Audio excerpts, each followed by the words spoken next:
इस कहानी की शुरुआत में हमें इस दुनिया के बारे में बताया जाता है। इस दुनिया में दो ऐसी पावरफुल फोर्सेस हैं जो कि सारे के सारे एलम को डोमिनेट करती हैं। पहले नंबर में है डीमन स्पिरिट और दूसरे नंबर में है डिवाइन स्पिरिट्स। और इन डीमंस और डिवाइन स्पिरिट के बीच जो वॉर थी दूसरी दुनिया के अंदर काफी ज्यादा लॉन्ग टाइम से चली हुई थी। और आखिर में इस बार का नतीजा ये निकला कि जो डीमंस थे वो वहां पर जीत गए। लेकिन इसके कुछ सालों के बाद उन डीमंस ने ह्यूमन बर्ड के ऊपर अटैक कर दिया। और उस टाइम जो ह्यूमन थे काफी ज्यादा कमजोर थे, जिस चीज के कारण वो डीमंस का सामना नहीं कर सकते थे। इन सारी की सारी चीजों को देखकर ऐसा लग रहा था कि जो ह्यूमन आर्मी है वो यहाँ पर डीमन आर्मी के द्वारा पूरे तरीके के साथ वाइप आउट कर दी जाएगी। लेकिन तभी दुनिया में गेट्स अपेयर होना स्टार्ट हो जाते हैं और उन गेट्स के अंदर से काफी सारी डिवाइन स्पिरिट अवेयर हो जाती हैं। और उन डिवाइन स्पिरिट्स ने ह्यूमन के साथ मिलकर डीमंस का सामना करना स्टार्ट कर दिया। डिवाइन स्पिरिट्स अपनी पावर को ह्यूमंस को कैरी ऑन कर देते हैं, उन्हें ट्रांसफर कर सकते थे।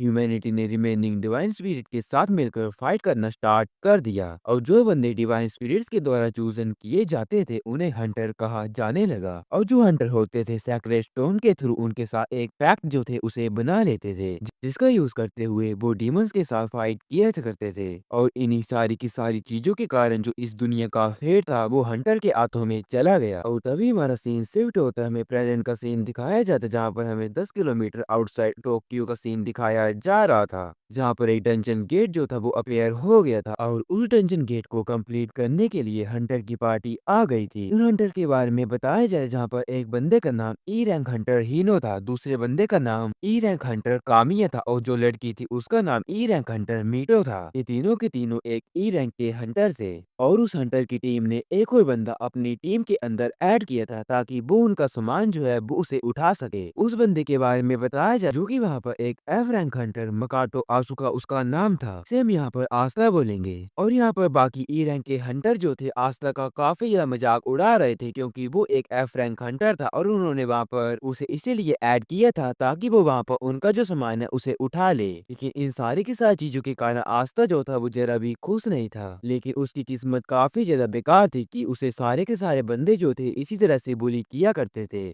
आस्था हमें बताता है जो बंदे डिवाइन स्पिरिट्स के द्वारा चूज किए जाते हैं तो उनके हाथों के ऊपर एक सैक्रेड स्टोन अपेयर हो जाता है जो कि उनकी पावर का एक सोर्स होता है। और उसके बाद वो बंदे जिनके हाथों में सैक्रेड स्टोन अपेयर हो जाता था वो उस डिवाइन स्पिरिट के साथ एक पैक्ट बना लेते थे जो कि उसके अंदर से अनलिश होती थी, निकलती थी। आस्था में बताते हुए कहता है कुछ सालों पहले जब गेट ब्रेक हो गया था तो मेरे जो पेरेंट्स थे वो वहां पर डीमंस के द्वारा जान से मारे गए थे। इस चीज के कारण मैं जो था काफी ज्यादा डिप्रेशन के अंदर चला गया था। मेरी जिंदगी जो थी मुझे ऐसा लग रहा था कि खत्म हो गई है। लेकिन तभी हमें आगे कुछ दिनों बाद का सीन दिखाया जाता है जहाँ पर एक बंदा जो था अपनी स्वॉर्ड को स्विंग करते हुए प्रैक्टिस कर रहा था। वो वहाँ पर और कोई नहीं आस्था था जिसने कि वहाँ पर 1000 ऑफ टाइम जो थी अपनी स्वॉर्ड को स्विंग कर लिया था। अपनी स्वॉर्ड प्रैक्टिस को खत्म करने के बाद आस्था जो था 20 किलोमीटर की रनिंग के लिए वहाँ से जाने वाला था। वहाँ पर कुछ बंदे थे जो कि आस्था को प्रैक्टिस करते हुए देख रहे थे। लेकिन तभी वो वहाँ पर आस्था का मजाक उड़ाते हुए कहते हैं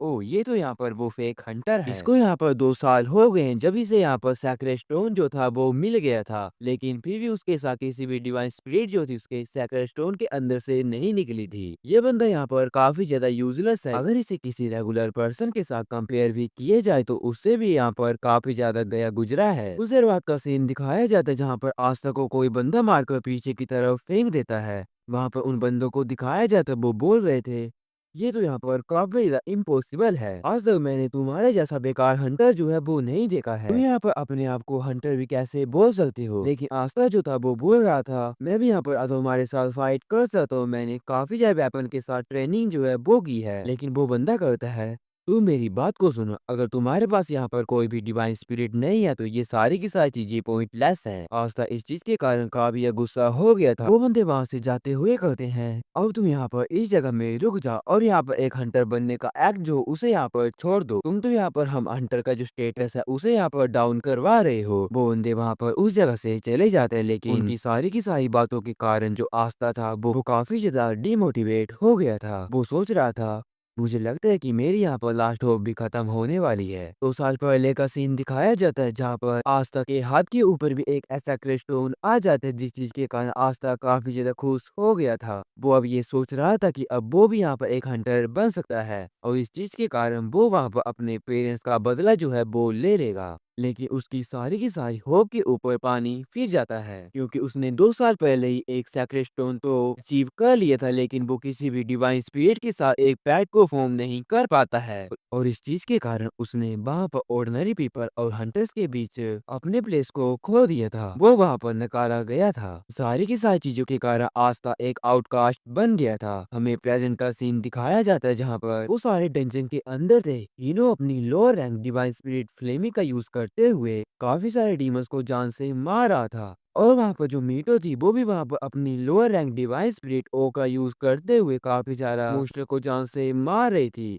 और जो कामिये था वो भी अपनी lower rank divine spirit fall का यूज करते हुए इलेक्ट्रिक अटैक के साथ डीमंस को जान से मारे जा रहा था। उन तीनों ने वहां पर सारे के सारे डीमंस को जान से मार दिया था। ये आस्था जो था एक पत्थर के पीछे छुपा हुआ था। हीनो उसे देख लेता है और तभी आस्था के पीछे एक डीमन जो था उसके ऊपर सरप्राइज अटैक कर देता है, लेकिन आस्था जो था अपनी स्वॉर्ड के साथ उस डीमन के अटैक को काफी मुश्किल के साथ डोज कर लेता है। हीनो वहां पर अपनी स्वॉर्ड को बाहर निकाल लेता है और कहता है, मैं भी यहाँ पर एक हंटर हूँ, मैं इस डीमन के साथ फाइट कर सकता हूँ। आस्था अपनी स्वॉर्ड के साथ उस डीमन के ऊपर अटैक कर देता है, लेकिन तभी हीनो जो था अपनी स्वॉर्ड के साथ आस्था ने सीधे उस डीमन के ऊपर अटैक कर दिया था, लेकिन इस अटैक का उस डीमन के ऊपर कोई भी असर नहीं होता है। यहाँ तक कि उस डीमन ने आस्था के अटैक को अपने हाथ से ही ब्लॉक कर लिया था। वो उसकी स्वॉर्ड को पकड़ लेता और वहाँ पर इस चीज के कारण आस्था कहता है, जैसा कि मैंने यहाँ पर सोचा था, मेरे पास यहाँ पर कोई भी डिवाइन स्पिरिट नहीं है जिस चीज के कारण मेरी जो अटैक है इस मोस्टर के ऊपर कोई भी असर जो है वो नहीं कर रहे हैं। और तभी वो डीमन आस्था के ऊपर अपने हाथ से अटैक कर देता है, लेकिन तभी हीनो जो था फ्लेमी का यूज करते हुए उस डीमन को वहीं के वहीं जला देता। उसने काफी आसानी से उसे मार दिया था। और तभी हीनो आस्था को कहता है, हे ये तुम यहाँ पर ठीक हो? आस्था काफी ज्यादा डर गया था, लेकिन वो कहता है, तुम मुझे यहाँ पर माफ कर दो और तुम्हारा यहाँ पर मुझे बचाने के लिए थैंक यू। हीनो जो था आस्था के पास चला जाता और कहता है, तुम्हारी जो मूवमेंट थी यहाँ पर काफी ज्यादा बैड नहीं थी, मुझे काफी ज्यादा अच्छी लगी। इस बात के कारण आस्था भी काफी ज्यादा हैरान हो गया था। वो कहता है, इसके लिए मैं काफी ज्यादा दिनों से ट्रेनिंग कर रहा था। हीनो वहाँ पर आस्था को कहता है, मुझे होप है कि तुम एक दिन एक डिवाइन स्पिरिट के साथ पैक्ट जो हो वो बना लोगे। आस्था जो था इन सारी की सारी बातों के कारण काफी हैरान हो रहा था। वो कहता है, मुझे पता है कि तुम बस मुझे यहाँ पर कंफर्ट करने के लिए ये बोल रहे हो, लेकिन मैं तुम्हारी बातों को यहाँ पर काफी ज्यादा अप्रिशिएट करता हूँ। वो तीनों हंटर जो थे आस्था को देख रहे थे, लेकिन तभी वो वहाँ पर काफी खतरनाक तरीके के साथ स्माइल पास करते हैं। हमें डंजन के डीपेस्ट एरिया का सीन दिखाया जाता है जहाँ पर वो सारे के सारे पहुंच गए थे। वो एक जगह में आ जाते हैं जहाँ पर कि एक काफी ज्यादा बड़ा दरवाजा था। उस दरवाजे के अंदर एक बोस मोस्टर था और तभी हीनो वहाँ पर कहता है, क्या तुम सभी के सभी ने यहाँ पर इसी तरह की स्टोरीज जो है उन्हें सुना है? कहा जाता है कि डीमंस के काफी ज्यादा टाइप और काफी ज्यादा करैक्टरिस्टिक होते हैं और यहाँ तक कि कुछ डीमन जो है वो तो वहाँ पर एक यूनिक रूटीन को भी फॉलो करते हैं। आस्था इस बात को सुनने के कारण कहता है, अच्छा क्या रूटीन, लेकिन तुम्हारा इस चीज से क्या मतलब है? हम उस डीमन की जो कि इसके अंदर उसकी रूटीन को कैसे खराब करेंगे? हीनो तथा अपने साथियों को इशारा कर, तो उसके इशारे को देखकर वो दोनों के दोनों कामिया और मीटो जो थे आस्था को वहां पर पकड़ लेते हैं और इस चीज के कारण आस्था काफी ज्यादा हैरान हो गया तो उसे कुछ भी समझ नहीं आ रहा था। और तभी हीनो कहता है, इस जगह के अंदर जो डीमन है वो यहाँ पर थोड़ी देर के लिए खाना खाने के बाद सो जाता है और इस चीज के कारण आज हम यहाँ पर तुम्हारा यूज करने वाले हैं। उन तीनों ने वहाँ पर आस्था को उस बोस मोस्टर के कमरे के अंदर महल के अंदर फेंक दिया था। कामिया और मीटो जो थे आस्था का मजाक उड़ाते हुए कहते हैं, हाँ हाँ हाँ, तुम यहाँ पर आज उसका फूड जो हो वो बनने वाले हो। आज हम तुम्हारी कुर्बानी के अंदर एक बोस मोस्टर को काफी आसानी से मार देंगे। लेकिन आस्था कहता है, तुम सभी के सभी मेरे साथ ये क्यों कर रहे हो? इनो काफी ज्यादा खतरनाक काफी आबिल तरीके के साथ कहता है, एक ऐसा बंदा जो कि तुम्हारे जैसा है वो यहाँ पर कभी भी एक डिवाइन स्पिरिट के साथ को बैक जो उसे नहीं बना सकता है, तो जिस चीज के कारण यही एंडिंग जो है तुम्हारे लिए बेस्ट होगी। उन्होंने उस दरवाजे को बंद कर दिया था। आस्था वहाँ पर उस दरवाजे को पीटते हुए कहता है, हे प्लीज तुम इसे यहाँ पर ओपन करो, तुम यहाँ पर ये चीज नहीं कर सकते हो। आस्था काफी गुस्सा हो गया था। वो बोल रहा था, शिट यार, मैंने अपनी गार्ड को डाउन कर दिया था और मैंने तो इस पॉसिबिलिटी के बारे में यहाँ पर सोचा ही नहीं था। आज तक को आगे और भी ज्यादा शौक लग जाता है। वो वहाँ पर पीछे की तरफ देखने लग पड़ता है जहाँ पर उस जगह का बॉस मोस्टर तो जो था वहाँ पर आ जाता है। वो काफी ज्यादा खतरनाक था।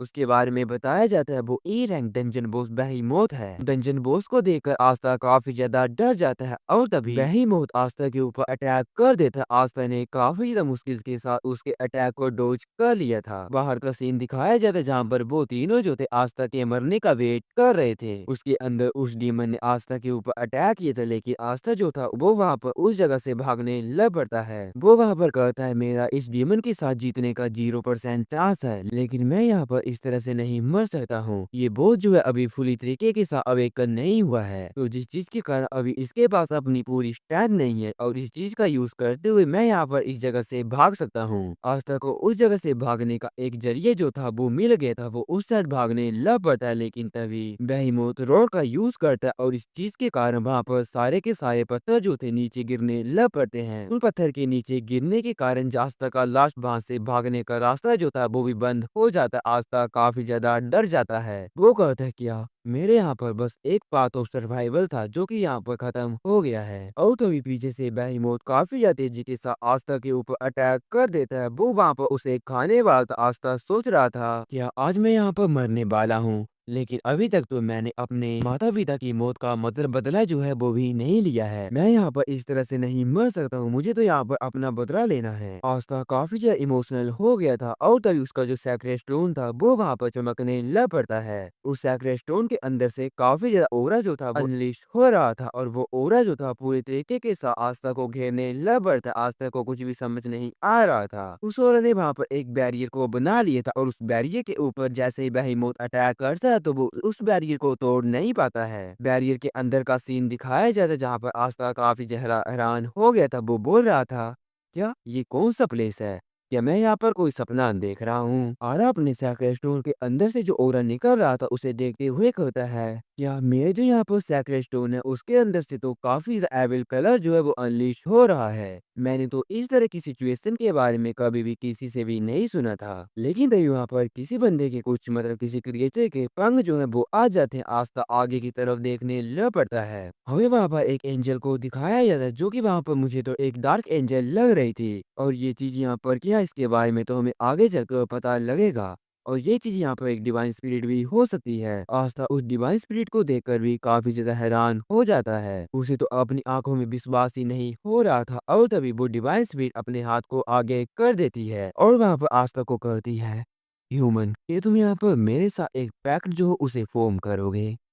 और तभी हमें बैरियर को दिखाया जाता है जो कि अभी भी वहां पर बना हुआ था। बैरियर के अंदर का सीन दिखाया जाता है। आस्था वहां पर काफी ज्यादा हैरान हो रहा था और तभी वो लड़की जो कि पता नहीं वहां पर डिवाइन स्पिरिट है या फिर डीमन है, वो एक बार फिर से आस्था को कहती है क्या तुम यहाँ पर मेरे साथ पैक्ट बनाओगे या फिर नहीं, तुम इसके बारे में मुझे जल्दी से जल्दी बताओ। आस्था को तो काफी ज्यादा शौक लग गया था। वो सोच रहा था कि क्या ये लड़की यहाँ पर उसकी एक डिवाइन स्पिरिट है, और अगर ऐसी बात है तो मेरा जो आंसर है वो यहाँ पर ओबियस है। आस्था उस स्पिरिट के साथ कॉन्ट्रैक्ट बनाने के लिए बिल्कुल रेडी हो गया था। वो वहाँ पर उस लड़की के साथ अपने हाथ को मिला लेता है। तो इसी के साथ वो लड़की कहती है तो इन सारी की सारी चीजों के बाद हम दोनों के बीच जो पैक्ट है वो यहाँ पर बन चुका है। आस्था के सैक्रेड स्टोन के अंदर वो लड़की जो थी शैडो एनर्जी के तौर में अंदर जाने लग पड़ती है और उस फीलिंग को वहां पर महसूस कर कर आस्था कहता है ओह तो यहाँ पर एक पैक्ट जब बनता है तो इस तरह का फील होता है। इस तरह की पावर के साथ तो मुझे ऐसा फील हो रहा है कि मैं यहाँ पर कुछ भी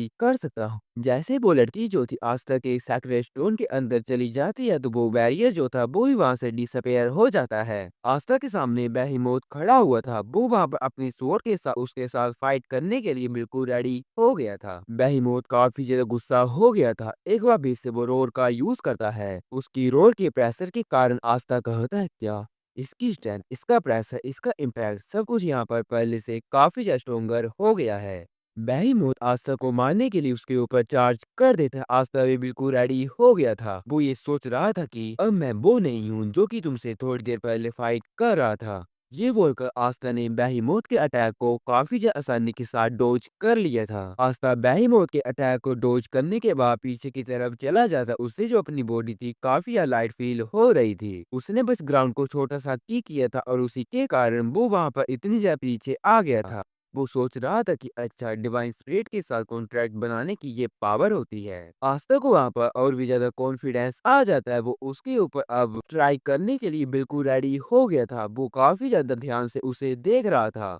लेकिन तभी आस्था को एक चीज के बारे में याद आता है, अगर उसे यहाँ पर डीमंस को हराना है तो उसे यहाँ पर डिवाइन स्पिरिट की पावर जो उसका यूज करना पड़ेगा। लेकिन वहाँ पर मुसीबत की बात यह थी कि उसने तो वहाँ पर अपनी डिवाइन स्पिरिट से अपनी जो एबिलिटी थी उसके बारे में पूछा ही नहीं था कि वो यहाँ पर उसकी एबिलिटी को कैसे यूज कर सकता है। इस चीज के कारण आस्था जो था बेहीमोथ के पास से दूर भागने लग पड़ता है। वो वहाँ पर सैक्रेड स्टोन को बोल रहा था, हे तुम मुझे अपनी पावर के बारे में तो बताओ। और तभी वो लड़की जो थी वो कुछ बोलती है और उसकी आवाज जो थी सीधे ही आस्था के दिमाग में सुनाई दे रही थी। वो लड़की कहती है, ओह मैं तो यहाँ पर तुम्हें मेंशन करना भूल ही गई थी। आस्था कहता है, क्या तुम यहाँ पर इतनी ज्यादा इम्पोर्टेंट चीज को ऐसे कैसे भूल सकती हो। लेकिन वो स्पिरिट वहाँ पर थोड़ा गुस्सा करते हुए कहती है, इसमें मेरी कोई गलती नहीं है, ये सारा का सारा तुम्हारा फॉल्ट है क्योंकि तुमने तो मेरी एबिलिटी के बारे में कुछ पूछा ही नहीं था। आस्था कहता है, अभी के लिए तुम्हारे साथ बहस करने के लिए मेरे पास जरा भी टाइम नहीं है। तुम जल्दी से जल्दी अपनी पावर के बारे में मुझे बताओ। बेहीमोथ ने एक बार भी से काफी ज्यादा खतरनाक सा अटैक जो था आस्था के ऊपर कर दिया था। इस अटैक को एक बार भी से आस्था ने डोज कर लिया था। और तभी आस्था के सैक्रेड स्टोन के अंदर से काफी ज्यादा शैडो ऑरा अनलिश होने लग पड़ते, जिस चीज के कारण आस्था अपनी स्पिरिट को कहता है, क्या ये शैडो लाइक थिंग, ये तो पहले जैसी है, और क्या यही तुम्हारी पावर है। स्पिरिट कहती है, हाँ तुमने यहाँ पर बिल्कुल सही समझा। तुमने यहाँ पर काफी जल्दी इस बात को पकड़ लिया, जिस चीज के कारण मैं भी काफी ज्यादा खुश हूँ। और तुम्हारी एबिलिटी जब तुम यहाँ पर मेरे साथ होगे तो वो ये है कि तुम्हारी एबिलिटी का नाम रिबेलियन शैडो है। इस एबिलिटी का यूज करते हुए तुम यहाँ पर किसी भी तरह की शैडो को काफी ज्यादा आसानी से मैनिपुलेट कर सकते हो। और अगर तुम यहाँ पर फोकस करोगे तो तुम यहाँ पर नेचुरली इस बात को पता लगा पाओगे कि तुम यहाँ पर इसके साथ क्या क्या चीजें कर सकते हो। आस्था जो था वो कहता है, क्या मुझे यहाँ पर फोकस करना पड़ेगा। वो वहां पर फोकस करने लग पड़ता है और जैसे उसने वहां पर उन शैडो के ऊपर फोकस किया था तो वो वहां पर अपनी पावर का यूज करते हुए एक स्वॉर्ड को क्रिएट कर लेता है। आस्था हैरान हो तो कहते हैं, क्या ये तो यहाँ पर एक शैडो स्वॉर्ड है। स्पिरिट उसे बताती है, हाँ ये एक तरह का शैडो वेपन होता है। ये भी तुम्हारी एबिलिटी का हिस्सा है जिसके कारण तुम शैडोज को एक वेपन में ट्रांसफॉर्म कर सकते हो। और अभी के लिए यही सारी की सारी चीजें तुम्हारी लिमिट के अंदर आती हैं। आस्था तो इतनी ही पावर के साथ काफी खुश हो गया था। वो बोल रहा था, आज तक मेरे पास किसी भी तरह की पावर नहीं थी और क्योंकि अब मेरे पास ये पावर आ गई है तो ये मेरे लिए इनफ है। इसके साथ मैं इस मोस्टर के साथ फाइट कर सकता हूँ। बेहीमोथ आस्था के काफी नजदीक आ गया था। आस्था कहता है, क्या तुम यहाँ पर मेरा वेट कर रहे थे, लेकिन सॉरी अब मैं यहाँ पर तुम्हें जान से मारने वाला हूँ। लेकिन इस चीज के कारण बेहीमोथ काफी गुस्सा हो जाता है। वो एक पंच जो था आस्था के ऊपर मार देता है। आस्था ने उसे भी डोज कर लिया था। वो पीछे की तरफ थोड़ा सा अपनी रेंज को बना लेता है और अपने शैडो वेपन का यूज करते हुए बेहीमोथ की पूंछ को ही काट देता है। उसने काफी आसानी के साथ उसकी पूंछ को काट दिया था। इसी से अब यहाँ पर शैडो स्वॉर्ड की ताकत का पता जो है वो लगा सकते हैं। अपनी पूंछ को कटता देखकर बेहीमोथ पीछे की तरफ चला जाता है। वो इस बार काफी ज्यादा डर जाता है क्योंकि आस्था जो था वो वहाँ पर अपनी शैडो पावर को अनलिश कर रहा था और बोल रहा था, अब मैं यहाँ पर तुम्हें खत्म जो हूँ वो कर दूंगा। आस्था काफी ज्यादा रफ्तार के साथ बेहीमोथ के ऊपर अटैक कर देता है। उसकी इस वोटी बेहीमोथ के काफी नजदीक पहुंच गई थी, लेकिन बेहीमोथ जो था वो भी काफी ज्यादा तेज था, जिस चीज के कारण वो आस्था के अटैक को डोज कर लेता है। आस्था कहता है, क्या ये तो यहाँ पर मेरी रेंज के बाहर जा रहा है और अगर ऐसी बात हो तो मुझे ये चीज करनी पड़ेगी। आस्था हवा में जंप मार देता है। बेहीमोथ भी जैसे ही इस चीज को देखता है तो वो भी पीछे की तरफ जाने लग पड़ता है। उसे आस्था की पावर के बारे में पता लग गया था, जिस चीज के कारण वो आस्था के साथ रेंज को बना रहा था। लेकिन तभी आस्था अपनी शैडो स्वॉर्ड को एक बार भी से मैनिपुलेट करने लग पड़ता। उसने अपनी स्वॉर्ड को काफी ज्यादा लंबा कर दिया था और इसी के साथ आस्था वहां पर उतनी ज्यादा दूर से अपनी स्वॉर्ड को स्विंग करता है। उसने वहां पर इतनी ज्यादा दूर से ही बेहीमोथ के दोनों हाथों को काट दिया था और इस चीज के कारण बेहीमोथ जोर जोर से चिल्लाने लग पड़ता है। आस्था वहां पर कहता है, जैसा कि मैंने यहाँ पर सोचा था कि मैं इस शैडो स्वॉर्ड की शेप को किसी भी तरीके से चेंज कर सकता हूँ। बेहेमोथ वहाँ पर अभी भी मरा नहीं था, जिस चीज के कारण आस्था हवा में जंप कर देता और अपने पुराने दिनों की याद करने लग पड़ता, जहाँ पर सारे के सारे बंदे जो थे उसे काफी ज्यादा बुली किया करते थे और उसे काफी ज्यादा निकम्मा कहा करते थे। लेकिन आज ये सारी की सारी चीजें जो है पॉइंटलेस हो गई हैं। अब मैं उन सारे के सारे बंदों को गलत साबित जो हूँ वो कर दूंगा। आस्था अपनी स्वॉर्ड को एक बार फिर से काफी या शैडो के साथ भर देता और वो वहां पर अपनी पूरी पावर का यूज करने लग पड़ता है। उसने अपनी स्वॉर्ड के साथ सीधे ही बेहेमोथ के सिर के ऊपर अटैक किए, तो उसका अटैक इतना ज्यादा खतरनाक था कि वो वहां पर बेहेमोथ को बीच से ही काट देता है। उसने काफी ज्यादा आराम से बेहेमोथ को बीच से काट दिया था और इसी चीज के कारण बेहेमोथ जो था वो दो टुकड़ों में कट जाता है। आस्था ने आखिरकार बेहेमोथ को हरा दिया था। आस्था को अपनी आंखों में विश्वास नहीं हो रहा था कि उसने यहाँ पर बेहेमोथ को हरा दिया है। वो काफी ज्यादा खुश हो जाता है और कहता है, एक्चुअली मैंने यहाँ पर एक डीमन को डिफीट कर दिया है। मैं यहाँ पर काफी ज्यादा खुश हूँ। आस्था अपनी काफी ज्यादा पावर को इस्तेमाल करने के बाद वहीं पर नीचे गिर जाता है और लेट जाता है और वो सैक्रेड स्टोन की तरफ देखते हुए उस लड़की के साथ बात करते हुए कहता है, क्या हम दोनों के दोनों यहाँ पर थोड़ी देर के लिए बात कर सकते हैं? अंदर से लड़की कहती है, हाँ तुम मुझे यहाँ पर जरा सा थोड़ा सा टाइम दो। ये बोलकर वो लड़की सैक्रेड स्टोन के अंदर से बाहर आ जाती है।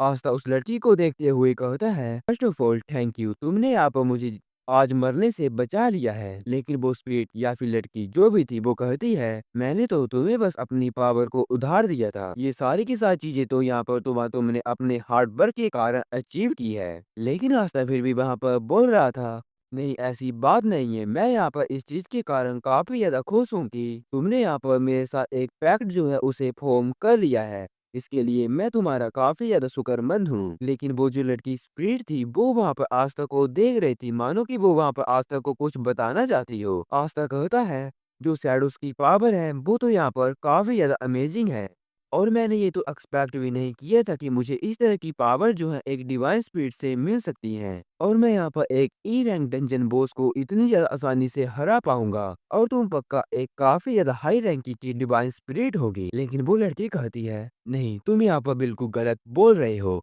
मैं यहाँ पर किसी भी तरह की कोई डिवाइन स्पिरिट नहीं हूँ, बल्कि मैं तो यहाँ पर एक high class triple S level की डीमन हूँ। लेकिन इस बात को सुनकर तो आस्था को काफी ज्यादा बड़ा शौक लग जाता है। उसे तो अपने कानों में विश्वास ही नहीं हो रहा था। आस्था तो वहाँ पर काफी ज्यादा बड़े शौक में चला गया था। आस्था वहाँ पर हमें डीमंस के बारे में बताने लग पड़ता है। डीमंस जो थे उन्होंने काफी ज्यादा डिवाइन स्पिरिट्स को डिस्ट्रॉय कर दिया था और इसी के साथ साथ उन सारे के सारे डीमंस ने पूरे के पूरे ह्यूमन बर्ड को भी पूरी तरीके के साथ लगातार तबाह करते जा रहे थे। और यहाँ पर डीमंस को रोकने के लिए ह्यूमन जो थे उन्होंने डिवाइन स्पिरिट्स के साथ कॉन्ट्रैक्ट बना लिया था, जिस चीज के कारण वो डीमंस के साथ हंटर्स के तौर में लड़ने लग पड़े थे। आस्था वहाँ पर उस लड़की को कहता है, तुम यहाँ पर एक डिवाइन स्पिरिट नहीं हो, तो इसका मतलब क्या है कि तुम यहाँ पर एक डीमन हो। वो लड़की जो थी अभी के लिए आस्था को कुछ भी बताना नहीं चाह रही थी, लेकिन आस्था कहता है, तुम यहाँ पर इन सारी की सारी बातों को छोड़ो और मुझे अपने बारे में और ज्यादा डिटेल्स दो। लेकिन तभी वहाँ पर जो गेट था उसे कोई खोल देता है। वो और कोई नहीं बल्कि आस्था के पुराने टीममेट थे। मीटो वहाँ पर कहती है, इस टाइम तो उस बंदे को उस बॉस मोस्टर ने पक्का खा लिया होगा, वो उसके पेट में होगा। लेकिन जैसे आस्था उन तीनों को देखता है तो वो काफी ज्यादा गुस्सा हो जाता है। वो तीनों भी काफी ज्यादा हैरान थे। वो तो ये सोच रहे थे कि अभी तक तो आस्था को वो डीमन जो था वो खा गया होगा। उन्हें अपनी आंखों में विश्वास नहीं हो रहा था कि आस्था जो है वो अभी भी जिंदा है। वो वहाँ पर आस्था के पीछे जो लड़की थी उसे भी देख लेते हुए कहते हैं, क्या इसने यहाँ पर एक पैक्ट जो उसे फॉर्म कर लिया है? कामिया कहता है, हीनो अब हम यहाँ पर क्या करेंगे? अगर ये बंदा इस बारे में रिपोर्ट कर देगा कि हमने यहाँ पर इसके साथ क्या किया है तो इस चीज के कारण हमारे ऊपर काफी ज्यादा मुसीबत आ सकती है। हमारे पास यहाँ पर कोई भी चॉइस नहीं है, हमें इसे यहाँ पर जान से मारना पड़ेगा। ये बोलकर वो तीनों के तीनों अपनी अपनी पावर को अनलिश करने लग पड़ते, अपनी डिवाइन स्पिरिट्स को अनलिश करने लग पड़ते हैं। इस चीज के कारण आस्था जो था वो भी काफी जल्दी के साथ उस लड़की को कहता है, तुम्हारा यहाँ पर नेम क्या है? इस बात के कारण वो लड़की काफी ज्यादा हैरान हो गई थी, लेकिन वो लड़की अपने नाम के बारे में बताते हुए कहती है, मेरा मेरा नाम यहाँ पर रिनोवा है, इसे हम यहाँ पर रीनो बोलेंगे। आस्था कहता है, रीनो, अभी के लिए हमारे पास बात करने का कोई टाइम नहीं है। तुम जल्द से जल्दी अपनी पावर को मुझे यहाँ पर उधार दो। इस बात को सुनकर रीनो जो थी काफी ज्यादा हैरान हो गई थी। वो अपनी पावर को आस्था को दे देती है और तभी हीनो जो था वो बोल रहा था, अगर इस बंदे ने यहाँ पर एक पैट को फॉर्म भी कर लिया है तो at the end of the day ये वहाँ पर काफी ज्यादा वीक है। हम इसे यहाँ पर काफी जल्दी फिनिश कर देंगे, जान से मार देंगे। लेकिन तभी हीनो की डिवाइन स्पीड जो थी वो वहाँ पर उन्हें रोकने के लिए बोलती है और वो वहाँ पर बोल रही थी, क्या तुम यहाँ पर इस चीज के साथ फाइट करने का प्लान कर रहे हो? हीनो कहता है, हाँ लेकिन क्यों, क्या तुम्हें यहाँ पर डर लग रहा है? लेकिन वो डिवाइन स्पिरिट फ्लेम ही कहती है कि तुम यहाँ पर पागल हो, कि तुम उसे वहां पर देख नहीं पा रहे हो। उस बंदे की जो डिवाइन स्पिरिट है वो कुछ ज्यादा ही एबनॉर्मल है। बाकी दोनों की डिवाइन स्पिरिट जो थी वो भी काफी ज्यादा डर रही थी और वो वहां पर आस्था के साथ फाइट करने के लिए लगातार मना करते जा रही थी। और इन सारी की सारी चीजों के कारण हीनो अपनी डिवाइन स्पिरिट से कहता है, तुम मुझे क्या इसकी डिवाइन स्पिरिट के बारे में बता सकते हो? वो डिवाइन स्पिरिट कहता है, हमें भी यहाँ पर ये चीज पता नहीं है कि ये यहाँ पर है तो है कौन, लेकिन इसके साइड देखने से ही मुझे ये चीज पता लग जा रही है कि ये यहाँ पर एक top class divine spirit strength वाली डिवाइन स्पिरिट है। इसके पास एक टॉप लेवल की क्लास वाली डिवाइन स्पिरिट की स्ट्रेंथ है। इस बात को सुनते ही वो तीनों जो थे काफी ज्यादा हैरान हो गए थे। वो बोल रहे थे, नहीं ये चीज यहाँ पर पॉसिबल नहीं हो सकती है। और टॉप क्लास के बारे में सुनकर आस्था भी कहता है, क्या टॉप क्लास? इसके बारे में तो मुझे भी पता नहीं था। आस्था डिवाइन स्पिरिट की रैंकिंग के बारे में बताते हुए कहता है, इनकी जो रैंकिंग होती है वो लोअर, मिडल और अपर और सबसे ज्यादा ऊपर टॉप क्लास आती है। कुछ ही बंदे होते हैं जो कि इस कैटेगरी के अंडर आते हैं और इसी के साथ जो टॉप क्लास डिवाइन स्पिरिट होती है वो यहाँ पर एक स्ट्रॉन्गेस्ट क्लास होती है। इन सारी की सारी चीजों के कारण आस्था रीनो को कहता है, रीनो एग्जैक्टली तुम यहाँ पर हो तो हो कौन?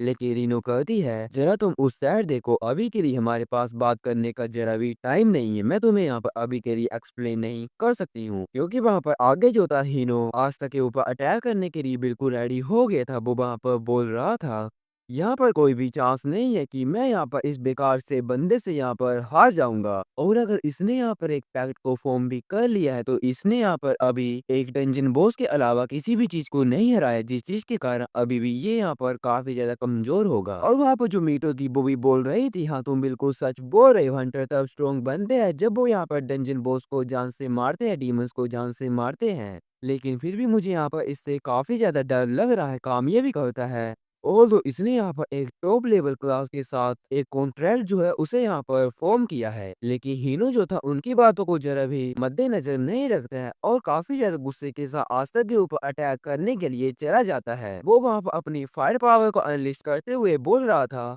आज मैं तुम्हें यहाँ पर एक रियल हंटर की ट्रू पावर को शो करूंगा।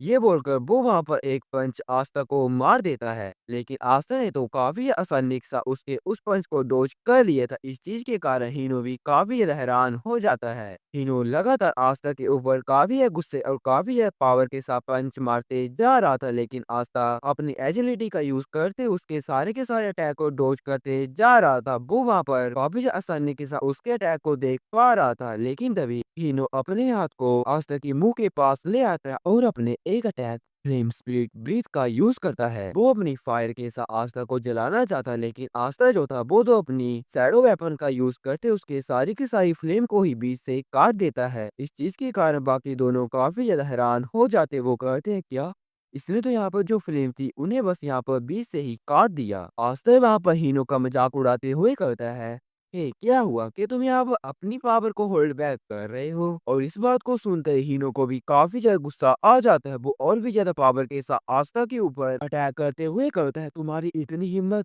तुम यहाँ पर एक वीकलिंग हो जिसने की यहाँ पर लकी होकर एक स्ट्रॉन्ग डिवाइन स्पिरिट के साथ पैक्ट को फॉर्म कर लिया है। लेकिन लकी की बात सुनकर आस्था काफी गुस्से में आ जाता है। वो कहता है, क्या तुम यहाँ पर मुझे लकी जो हो वो बोल रहे हो? आज जो सारी की सारी चीजें यहाँ पर मुझे गेन हुई हैं वो यहाँ पर मेरे लक के कारण नहीं हुई हैं, ये मेरे हार्ड वर्क के कारण हुई हैं। और मैं इन सारी की सारी चीज को एक लक जो हूँ वो नहीं बोल सकता हूँ। हीरो भी काफी ज्यादा गुस्सा हो गया था। वो वहाँ पर अपनी सीक्रेट टेक्निक का यूज करने वाला था। उसकी पूरी की पूरी बॉडी से काफी ज्यादा फ्लेम्स अनलीश हो रही थी। वो मीटो और कामिये को बोलता है, तुम दोनों के दोनों वहां पर खड़े मत रहो और यहाँ पर इस बंदे के साथ फाइट करने में मेरी मदद करो। अगर ये बंदा यहाँ से जिंदा वापस चला जाता है तो हम सारे के सारे बंदों का करियर जो है वो यहीं पर खत्म हो जाएगा। उन दोनों के पास भी वहाँ पर कोई भी चॉइस नहीं थी, वो भी वहाँ पर अपनी पावर को अनलिश करने लग पड़ते हैं। आस्था के साथ फाइट करने के लिए वो रेडी हो गए थे। तीनों वहाँ पर अपने काफी ज्यादा खतरनाक अटैक फ्लेम स्पिरिट रोर का यूज करता है। मीटो ने भी अपने काफी ज्यादा खतरनाक attack water spirit grand archer का यूज किया था। कामिया ने थंडर स्पिरिट ग्रेट स्पीयर का यूज किया था। वो सारे के सारे बंदे अपने अपने स्पेशल अटैक के साथ आस्था के ऊपर उन सारे के सारे अटैक को छोड़ देते। आस्था उन सारे के सारे अटैक को देख रहा था और तभी वहां पर उनके अटैक्स के कारण काफी ज्यादा एक्सप्लोजन क्रिएट हो जाता है। वो सारे के सारे वहां पर सोच रहे थे कि उन्होंने यहाँ पर आस्था को जान से मार दिया है, लेकिन तभी जैसे वहां पर सारा का सारा धुआं हटता है तो आस्था जो था वो वहां से बाहर निकलता। उसे वहां वो उनके अटैक से कुछ भी नहीं हुआ था। उसने तो उन सारे के सारे अटैक को बीच से ही काट दिया था। इस चीज के कारण वो तीनों के तीनों काफी शौक हो जाते हैं। आस्था उन्हें बताता है क्या ये तो यार काफी ज्यादा बिग अटैक थे, मैंने तो उन्हें काफी ज्यादा आसानी के साथ बीच से ही काट दिया। यहाँ तक कि इस डंजन का बोझ जो था वो भी तुम्हारे से ज्यादा फास्टर अटैक करता था। ऑस्टर जो था अब उनके ऊपर अटैक करने के लिए रेडी हो गया था। वो अपनी काफी ज्यादा पावर को अनलिश करता है। वो रीनो की पावर को अनलिश कर रहा था। ऑस्टर की पावर के कारण हीनो जो था वो तो काफी ज्यादा बड़े शौक में चला जाता। वो काफी ज्यादा डर गया था, लेकिन अभी भी उसकी जो हेकड़ी थी वो यहाँ पर खत्म नहीं हुई थी। वो बोल रहा था तुम्हारी इतनी हिम्मत, तुम यहाँ पर मेरे साथ पंगा ले रहे हो। ये बोलकर एक बार फिर से हीनो आस्था के ऊपर अटैक कर देता है। आस्था भी काफी ज्यादा तेजी के साथ जिग जैग मूवमेंट का यूज करते हुए हीनो के सारे अटैक को डोज कर लेता है और उसके काफी ज्यादा नजदीक आ जाता है। इस चीज के कारण हीनो भी काफी ज्यादा डर जाता है। वो कहता क्या तुम तुम यहाँ पर इतनी ज्यादा फास्ट कैसे हो सकती हो, लेकिन आस्था जो था वो उसके काफी ज्यादा नजदीक था। वो अपने शैडो वेपन को डिसबैंड कर देता और एक पंच जो था हीनो को मार देता। उसका पंच काफी ज्यादा खतरनाक था, उसके अंदर काफी ज्यादा पावर थी। आस्था के पंच के कारण हीनो जो था पीछे की तरफ फेंका जाता है। वो काफी ज्यादा इंजर्ड हो गया था। आस्था वहां पर कहता है अब मैं भी यहाँ पर एक हंटर जो हूँ वो बन गया हूँ। हीनो सीधे ही अपने बाकी टीममेट के पास फेंका जाता है। वो वहां पर नॉकआउट हो गया था। आस्था उन दोनों को कहता है हे तुम दोनों जल्द से जल्दी यहाँ से इस बंदे को लेकर दफा हो जाओ, और तुमने यहाँ पर जो सारी की सारी चीजें देखी हैं उसके बारे में किसी भी बंदे को मत बताना। अगर तुम ऐसा करते हो तो मैं तुम्हें यहाँ पर जान से मार दूंगा। वो दोनों तो काफी ज्यादा डर गए थे। वो हीनो को उठाकर उस जगह से वापिस चले जाते हैं और तभी आस्था के सीक्रेट स्टोन के अंदर से रीनो जो थी वो बाहर आ जाती है। वो कहती है अगर इसके बारे में सोचा जाए तो तुम उस बंदे को अपनी स्वॉर्ड का यूज करते हुए जान से मार सकते हैं, लेकिन तुमने ये नहीं किया, उसे एक पंच मारा। आस्था कहता है हाँ मुझे यहाँ पर उसे मारने का कोई भी ज्यादा शौक नहीं था, और तुम्हारा यहाँ पर मैं काफी ज्यादा थैंक यू करना चाहता हूँ क्योंकि तुम यहाँ पर मेरे साथ साथ इन सारे के सारे बंदों के साथ फाइट कर रही थी। और इस बात के कारण रीनू जो थी वो भी काफी ज्यादा खुश हो जाती। उसे यकीन नहीं था कि आस्था यहाँ पर इतना ज्यादा अच्छा होगा जो कि उसे यहाँ पर इतना ज्यादा प्रेस करेगा, लेकिन तभी आस्था कहता है क्योंकि अभी के लिए इस जगह में कोई भी नहीं है तो क्या तुम अब मुझे यहाँ पर अपने बारे में कुछ बता सकती हो कि तुम यहाँ पर एक डिवाइन स्पिरिट नहीं हो और यहाँ पर एक डीमन हो। उसकी कहानी के बारे में तुम मुझे बताओ। रीनो जो थी अपनी कहानी के बारे में बताने के लिए बिल्कुल रेडी हो गई थी और तभी वो वहाँ पर अपने बारे में बताते हुए कहती है अच्छा ठीक है, तो अब मैं यहाँ पर तुम्हें अपने बारे में बताने वाली हूँ। रीनो आगे कहती है एक टाइम पे ऐसा था जब मैं वहाँ पर एक एंजल रेस की डिवाइन स्पिरिट थी, लेकिन कुछ सर्टेन इवेंट के चलते मैं उनमें फंस गई और एक डीमन बन गई। ये बात जानकर कि रीनो जो है वो यहाँ पर divine spirit of the angel race है, आस्था काफी ज्यादा हैरान हो गया था क्योंकि जो एंजल्स थी वो यहाँ पर डिवाइन स्पिरिट के अंदर काफी ज्यादा हाई रैंकिंग की रेस होती है, लेकिन आज तक उसने ये चीज के बारे में नहीं सुना था कि एक डिवाइन स्पिरिट जो है वो यहाँ पर फॉल करने के बाद एक डीमन जो है वो बन जाती है। रीनो वहाँ पर आस्था को बताती है वो रीजन जिसके चलते मैं एक डीमन जिसने की यहाँ पर तुम्हारे साथ पैक्ट बना लिया है वो ये है कि एक टाइम वैसा भी था जब मैं यहाँ पर एक डिवाइन स्पिरिट भी थी। हालांकि मुझे भी इस चीज के बारे में पता नहीं है कि तुम्हें यहाँ पर मेरे जो सैक्रेड स्टोन है वो किस कारण मिला है। यहाँ पर सारी की सारी चीजें जो है वो इरेगुलर हैं। आस्था इन सारी की सारी बातों के बारे में वहाँ पर सोचने लग पड़ता है। रीनू वहाँ पर कहती है, ये मैटर नहीं करता कि मैं इसे कितना ज्यादा छुपाऊं, ये फैक्ट नहीं बदला जा सकता है कि मैं यहाँ पर एक डीमन हूँ। और अगर तुम ये चाहते हो कि मैं यहाँ पर तुम्हारे साथ पैक्ट जो हूँ उसे यहाँ पर टर्मिनेट कर दूं, तो मैं वो भी यहाँ पर कर सकती हूँ। तुम्हें इस चीज को बोलने के लिए हेसिटेट करने की कोई भी जरूरत नहीं है, क्योंकि नेचुरली मैं एक डीमन हूँ और मेरे साथ ऐसा ही होना चाहिए। आस्था जो था वो रीनो की सारी बातों को सुन लेता और तभी वो वहां पर हंसने लग पड़ा था। रीनो के सामने आस्था नीचे बैठ जाता और कहता है, ओ बाय द वे, मैंने तुम्हें यहाँ पर अपने साथ इंट्रोड्यूस जो है वो नहीं करवाया है। मेरा नाम आस्था है और मैं यहाँ पर 18 साल का हूँ। और वहाँ पर आस्था की सेल्फ इंट्रोडक्शन को सुनकर नीनो जो थी काफी हैरान हो जाती। वो सोच रही थी, ये इस टाइम मुझे अपनी सेल्फ इंट्रोडक्शन क्यों दे रहा है। आस्था आगे कहता है, मुझे ये पता है कि जो रीनो है वो यहाँ पर एक बुरी पर्सन नहीं है, तो जिस चीज के कारण मैं यहाँ पर पैट को कैंसिल नहीं करना चाहता हूँ। रीनो तो इस बात के कारण काफी ज्यादा हैरान हो गई थी। आस्था उसे बताता है, ये मेरी बे है जिस चीज के कारण मैं ये चीज तुम्हें बता सकता हूँ कि मैं तुम्हारे ऊपर काफी ज्यादा विश्वास करता हूँ। ये सारी की सारी बातें जो थी सीधे ही रीनो के दिल में लग गई थी। वो वहाँ पर आस्था के बिहेवियर के कारण काफी ज्यादा खुश हो गई थी और वहाँ पर वो कहती है, तुम यहाँ पर एक स्ट्रेंज पर्सन हो, लेकिन अगर तुम्हारे साथ ये सारी की सारी चीजें ठीक है जो कि मैंने तुम्हें बता दी है, तो मैं भी यहाँ पर तुम्हारे साथ रहने के लिए बिल्कुल तैयार हूँ। आस्था भी इसके लिए हाँ कर देता है। वो वहाँ पर खड़ा हो जाता है और कहता है, अच्छा ठीक है, तो चलो अब हम यहाँ से घर की तरफ चलते हैं। वो उस डंजन के बाहर जाने लग पड़े थे, लेकिन तभी हमें वहाँ पर दिखाया जाता है एक बंदा जो था किसी चीज के सहारे उन दोनों को ही देखे जा रहा था। और हमें उस जगह में दो डीमंस को दिखाया जाता है जो कि इन सारी की सारी चीजों के कारण काफी ज्यादा हंस रहे थे। वो कहते हैं, तो आखिरकार इस फालन एंजल ने हमें यहाँ पर बिट्रे कर दिया, जैसा कि मैंने तुम्हें पहले भी कहा था। दूसरा डीमन कहता है, तुम यहाँ पर चुप हो जाओ। अगर उस छोटी सी इंसेक्ट ने हमें यहाँ पर बिट्रे भी कर दिया है, तो ये हमारे प्लान को जरा भी नुकसान जो है वो नहीं पहुंचा सकता है। लेकिन अब मुझे ऐसा लगता है कि सारी की सारी चीजें काफी ज्यादा इंटरेस्टिंग होने वाली है। हमें यहाँ पर कुछ ज्यादा ही मजा आने वाला है आगे चलकर। और तभी हमें रात का सीन दिखाया जाता है जहाँ पर आस्था अपने घर में आ जाता है। वो अपने कमरे के अंदर आ गया था। आस्था का कमरा जो था वो वहाँ पर ज्यादा बड़ा नहीं था। आस्था रीनू को कहता है, तुम यहाँ पर किसी भी जगह में बैठ सकती हो।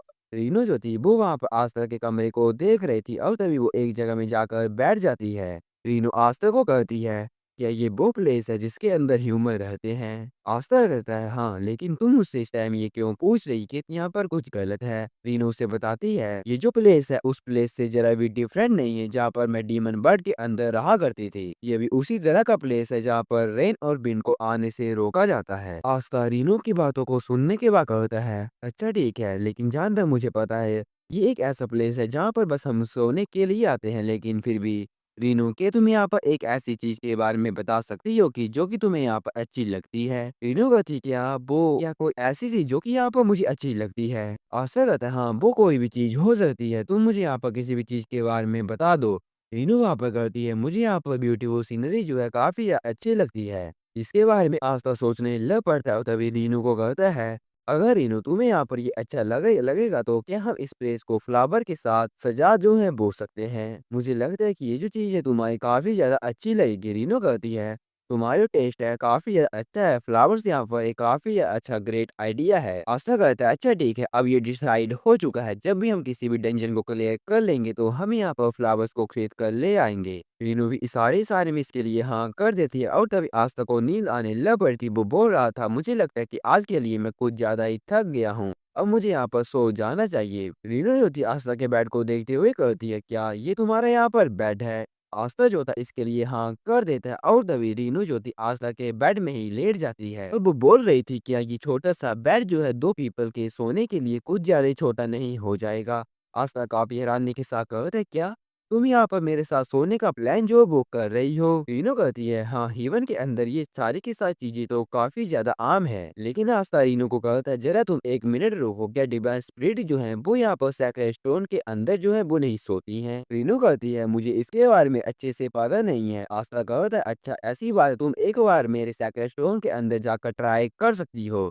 ये बात सुनते ही रीनो जो थी आस्था के सैक्रेड स्टोन के अंदर चली जाती है। वो वहां पर उस सैक्रेड स्टोन के अंदर सो पा रहे थे। इस कारण वहाँ पर रीनो कहती है अच्छा ठीक है आस्था गुड नाइट। हमें रात का सीन दिखाया जाता है जहाँ पर आस्था भी अपने बेड में सो गया था। वो ये सोच रहा था कि अब वो यहाँ पर कल क्या क्या करेगा। इसी के साथ साथ वो इस चीज के बारे में भी सोच रहा था कि अगर पीपल को ये पता चलेगा कि मैं एक डीमन के साथ कॉन्ट्रैक्ट मैंने बना लिया है तो ये काफी ज्यादा मुसीबत वाली बात हो सकती है, जिस चीज के कारण मुझे डंजन के अंदर अकेले ही जाना पड़ेगा। और अभी के लिए वो डंजन जिसे कि मैं यहाँ पर सोलो क्लियर कर सकता हूँ तो वो तो यहाँ पर एक एफ रैंक की डंजन है। मुझे उसी डंजन के साथ स्टार्ट करना चाहिए। हमें अगले दिन का सीन दिखाया जा रहा है जहाँ पर हमें जापान हंटर एसोसिएशन के हेडक्वार्टर को दिखाया जा रहा था। आस्था को उसी जगह में दिखाया जा रहा है जहाँ पर आस्था जो था उसने अपने जिस हाथ में उसका सैक्रेड स्टोन था उस हाथ में एक दस्ताना पहन लिया था और वो वहां पर रीनो को बोल रहा था रीनो के तुम्हें यहाँ पर किसी तरह का प्रेशर तो फील नहीं हो रहा है। रीनो कहती है नहीं नहीं इसमें कोई प्रॉब्लम नहीं है, ये यहाँ पर मुझे भी काफी अच्छा गुड डिसीजन लगा है। आस्था ने ये चीज इसलिए की थी क्योंकि वो सोच रहा था कि एक पर्पस सैक्रेड स्टोन जो है वो यहाँ पर एक मुसीबत वाला हो सकता है, मुझे पीपल जो है वो नोटिस कर सकते हैं। आस्था रिसेप्शन गर्ल के पास चला जाता है और तभी रिसेप्शन गर्ल जो थी वो कहती है अच्छा ठीक है तो तुम यहाँ पर एक एफ रैंक डंजन के अंदर जाना चाहते हो। आस्था इसके लिए हाँ कर देता है, लेकिन तभी वहां पर काफिया बंदों की चिल्लाने की आवाज जो थी वो सुनाई देती। आस्था उस साइड देखने लग पड़ता है। एक बंदा जो था वहां पर आ रहा था जिस चीज के कारण काफिया बंदे चिल्ला रहे थे। हमें वहां पर उस बंदे को दिखाया जाता है जो कि अभी अभी पता नहीं किसी तरह के नशे कर रहा था। वो वहां पर बियर को पी रहा था। उस बंदे के बारे में बताया जाता है वो बंदा एस रैंक हंटर अमागी यूगो है। हम इस बंदे को यूगो बोलेंगे। यूगो शराब को पीते हुए कहता है सच में यार सुबह सुबह शराब पीने का तो मजा ही कुछ और है। लेकिन तभी वहां पर यूगो को देखकर सारे के सारे नॉर्मल हंटर जो थे काफी खुश हो गए थे। वो वहां पर उसके ऑटोग्राफ को मांग रहे थे। यूगो बोल रहा था जैसे कि एज यूजुअल होता ये सारे के सारे बंदे मेरे फैन हैं। लेकिन तभी यूगो जो था एक चीज को नोटिस कर रहा था। वो वहां पर आस्था को देख लेता है। वो आस्था को देखने लग पड़ा था। आस्था भी यूगो को देख रहा था और कह रहा था क्या वो बंदा जहाँ मुझे अच्छे तरीके से याद है तो ये एक एस रैंक हंटर है और क्या हम दोनों ने अभी ये भी एक आई कॉन्टैक्ट जो था उसे बनाया। यूको जो था आस्था को देखने के बाद एक स्माइल जो था वो पास करता है और आस्था की तरफ जाने लग पड़ता है। आस्था के पास वो पहुंच गया था। वो कहता है हे तुम्हारा यहाँ पर नाम क्या है और तुम्हारा रैंक क्या है। आस्था कहता है क्या तुम यहाँ पर मेरे से बात कर रहे हो। यूगो कहता है ये काफी ज्यादा लंबा टाइम बीत गया है जब मैं यहाँ पर एक लड़की के सिवा एक लड़के से बात कर रहा हूँ।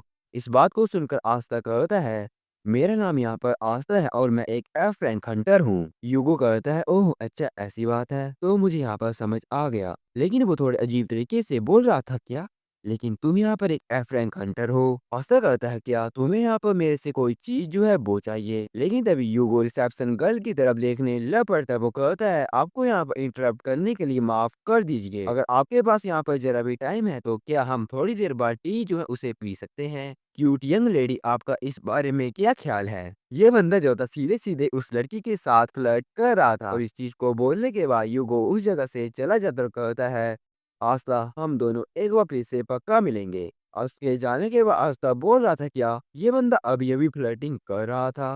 रिसेप्शन गर्ल को दिखाया जाता जो कि इस चीज के कारण काफी हैरान थी कि एक ऐसे रंग हंटर लॉर्ड अमागी योगो ने उसके साथ बात की है। उसके रिएक्शन को देखने के बाद आस्था उसे कहता है अच्छा ठीक है तुम इन सारी की सारी बातों को छोड़ो और मेरी रिक्वेस्ट को कंटिन्यू करो। रिसेप्शन गर्ल उसकी रिक्वेस्ट को कंप्लीट करने लग पड़ती। आस्था सोच रहा था इस तरह के फेमस और स्ट्रॉन्ग पर्सन ने मुझे अप्रोच क्यों किया होगा। लेकिन तभी रिसेप्शन गर्ल अपने काम को खत्म कर देती है। उसने वहां पर एक टैबलेट जो था आस्था को दे दिया था जहां पर उसके एफ रैंक गेट के अंदर जाने के सारे कोऑर्डिनेट उसने डाल दिए थे। आस्था उसके उस चीज को एक्सेप्ट कर लेकर वहां से जाते हुए कहता है तो चलो अब मैं एक बार फिर से ट्रैक के अंदर वापिस चलता हूँ। इवन तो वो डंजन जो जिसे की क्लियर करने में जा रहा हूँ वो एक एफ रैंक की डंजन है, लेकिन मुझे ऐसा लगता है कि ये चीज भी मेरे लिए काफी ज्यादा बड़ी है क्योंकि ये मेरा फर्स्ट टाइम है कि मैं एक डंजन के अंदर अकेला जा रहा हूँ। हमें एक जंगल का सीन दिखाया जाता है जहाँ पर आस्था आ गया तो उसके सामने वही एफ रैंक की डंजन थी जिसे कि उस लड़की ने वहां पर टैबलेट के अंदर उसकी लोकेशन डाली थी। और तभी जो आस्था था उस डंजन के अंदर चला जाता है। उस डंजन के अंदर जाने के बाद उसे काफी हैवी हैवी सा एटमोसफेयर फील हो रहा था। रीनो भी अपने सैक्रेड स्टोन के बाहर जो है वो आ जाती है और तभी वो वहां पर कहती है आस्था तुम मुझे एक चीज के बारे में बताओ कि ये बात सच है कि जो एफ रैंक डीमन होते हैं वो यहाँ पर सबसे ज्यादा वीकेस्ट माने जाते हैं। आस्था इस चीज के लिए हाँ कर देता है, लेकिन आस्था जो था उसे वहां पर काफी ज्यादा हैवी सा ऑरा जो था वो फील हो रहा था। वो रीनो को भी इस चीज के बारे में बताता है और तभी वहां पर एक डीमन जो था आस्था के ऊपर काफी ज्यादा तेजी से अटैक कर देता है। आस्था जो था उसने काफी ज्यादा तेजी के साथ अपनी सेक्रेट वेपन को क्रिएट कर लिया था। वो वहां पर उस डीमन के अटैक को हेड ऑन ब्लॉक कर लेता है, लेकिन उसके अटैक को ब्लॉक करने के कारण आस्था जो था पीछे की तरफ फेंका गया था। उसने अपनी शैडो स्वॉर्ड का यूज करते हुए अपने आप को संभाल लिया था और एक जगह में रोक लिया था। रीनो कहती है आस्था के तुम यहाँ पर ठीक हो? आस्था कहता है हाँ समहाउ मैं यहाँ पर ठीक हूँ। आस्था को इस चीज के कारण काफी हैरानी हुई थी कि ये जो मोस्टर थे उनकी स्पीड थी कुछ ज्यादा ही खतरनाक थी। हमें वहाँ पर उन मोस्टर को दिखाया जाता है। जो मोस्टर जो थे उनका नाम जो था केओस वुल्फ था। उन मोस्टर को देखने के बाद आस्था कहते क्या ये तो यहाँ पर एक डी रैंक के डीमन है। रीनो कहती है क्या इस तरह के डीमन इस वाइड डेंजर में क्या कर रहे हैं? मुझे यहाँ पर कुछ न कुछ गड़बड़ जो है वो लग रही है।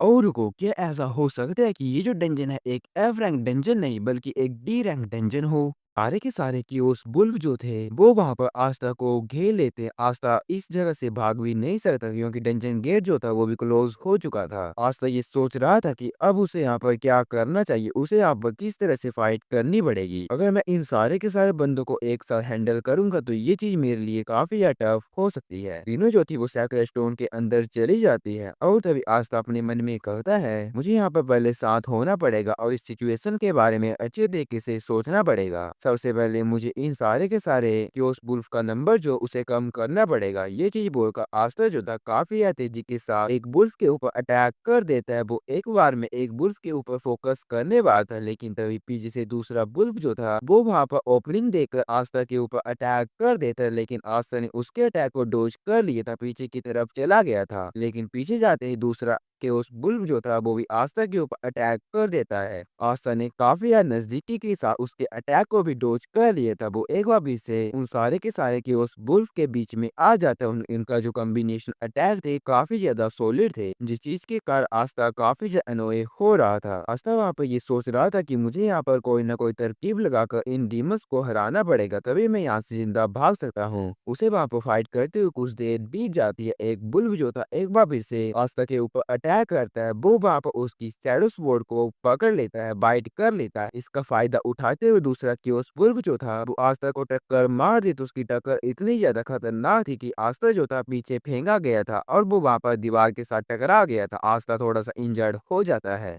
सारे के सारे क्योस वुल्फ जो थे आस्था के मुताबिक काफी ज्यादा स्ट्रॉन्ग थे और इसी के साथ साथ ये क्योस वुल्फ तब अटैक कर रहे थे जब उन्हें यहाँ पर कोई ओपनिंग जो थी वो दिखती थी, जिस चीज के कारण आस्था को उन्हें वहां पर हराने का कोई भी तरकीब दिमाग में नहीं आ रही थी। सैक्रेड स्टोन के अंदर रीनो जो थी वो भी वहां पर उन्हें हराने का कोई ना कोई जरिए जो थी उसे सोचे जा रही थी। और तभी कियोस वुल्फ आस्था की तरफ जाने लग पड़ते हैं। वो उसे मारने के लिए बिल्कुल तैयार थे। आस्था किसी चीज के बारे में सोचकर कहता है ये चीज यहाँ पर काफी ज्यादा रिस्की हो जाएगी, लेकिन अभी यहाँ पर इस सिचुएशन से निपटने का बस मेरे पास यही एक जरिया है। ये बोलकर आस्था जो था अपनी पावर को डिसबैंड कर देता है। उसने अपनी शैडो पावर को डिसबैंड कर दिया था। इस चीज के कारण रीनो भी काफी ज्यादा हैरान हो जाती है। वो कहती है क्या इसने यहाँ पर अपनी एबिलिटी को ही इरेज कर दिया?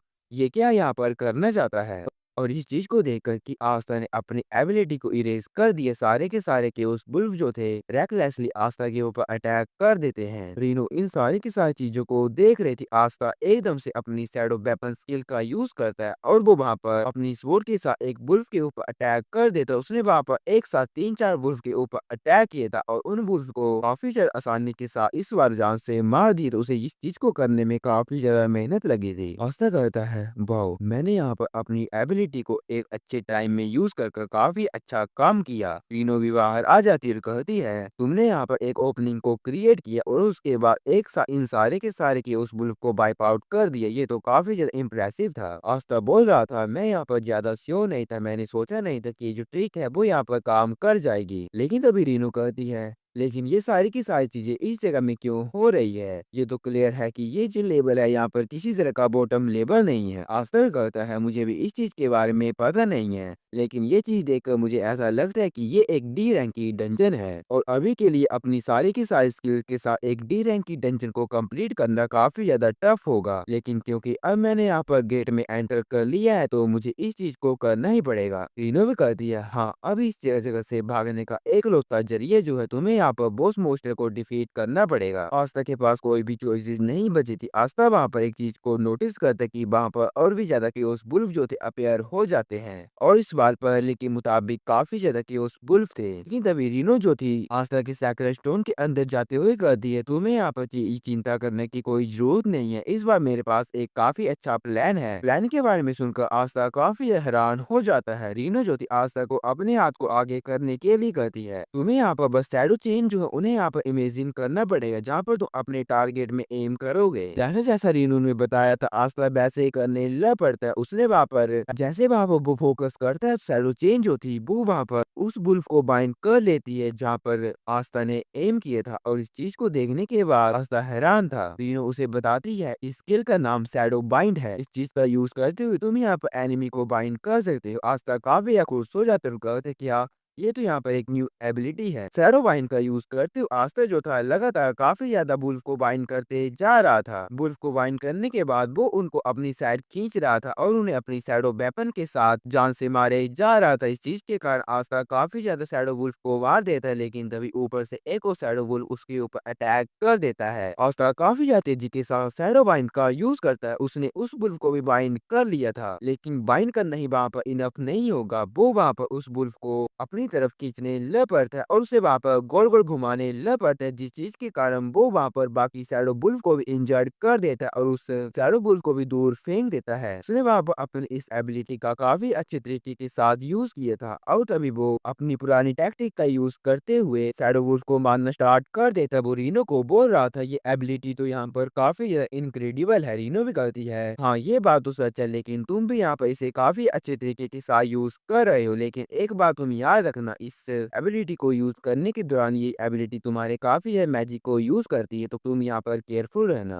कुछ देर बाद का सीन दिखाया जाता है जहाँ पर आस्था जो होता है वो सारे के सारे कियोस वुल्फ को जान से मार देता है। उसका काम कंप्लीट हो गया था। इन सारी की सारी चीजों को करने के कारण आस्था काफी ज्यादा थक गया था। वुल्फ को दिखाया जाता जहाँ पर उसने काफी ज्यादा वुल्फ जान से मारे हुए थे। रीनो कहती है हंटर्स उतने ज्यादा स्ट्रॉन्ग होते रहते हैं जितने वो यहाँ पर डीमंस को डिफीट करते हैं और तुम्हें यहाँ पर रिजल्ट तो दिख रहा होगा। आस्था भी अपने आप को काफी पावरफुल फील कर पा रहा था। लेकिन तभी आस्था जो था और भी ज्यादा इस डंजन के अंदर जाने लग पड़ता है। आस्था की ग्रोथ को देखते हुए रीनो अपने मन में कहती है ये यहाँ पर काफी जल्दी जल्दी ग्रो हो रहा है। अभी के लिए उसने उतने ज्यादा डीमंस के साथ भी फाइट नहीं किए, लेकिन फिर भी ये इन सारे के सारे कियोस बुल्फ को हरा पाया क्योंकि इसकी जो फिजिकल एबिलिटी थी वो काफी ज्यादा वेल ट्रेन थी और इसी के साथ साथ इसकी मेंटल स्ट्रेंथ और थिंकिंग स्किल जो है वो भी काफी ज्यादा ग्रेट है। इस चीज के लिए मैं काफी ज्यादा एक्साइटेड हूँ कि आगे चलकर ये कौन कौन से चीजों को अचीव करेगा। हमें डंजन के डीपेस्ट एरिया का सीन दिखाया जाता है जहाँ पर डंजन बॉस का एरिया था। आस्था जो था डंजन बॉस के गेट के बाहर खड़ा हुआ था। आस्था उस गेट को देखे जा रहा था और तभी रीनो आस्था को आवाज लगाती है और वो उसे कहती है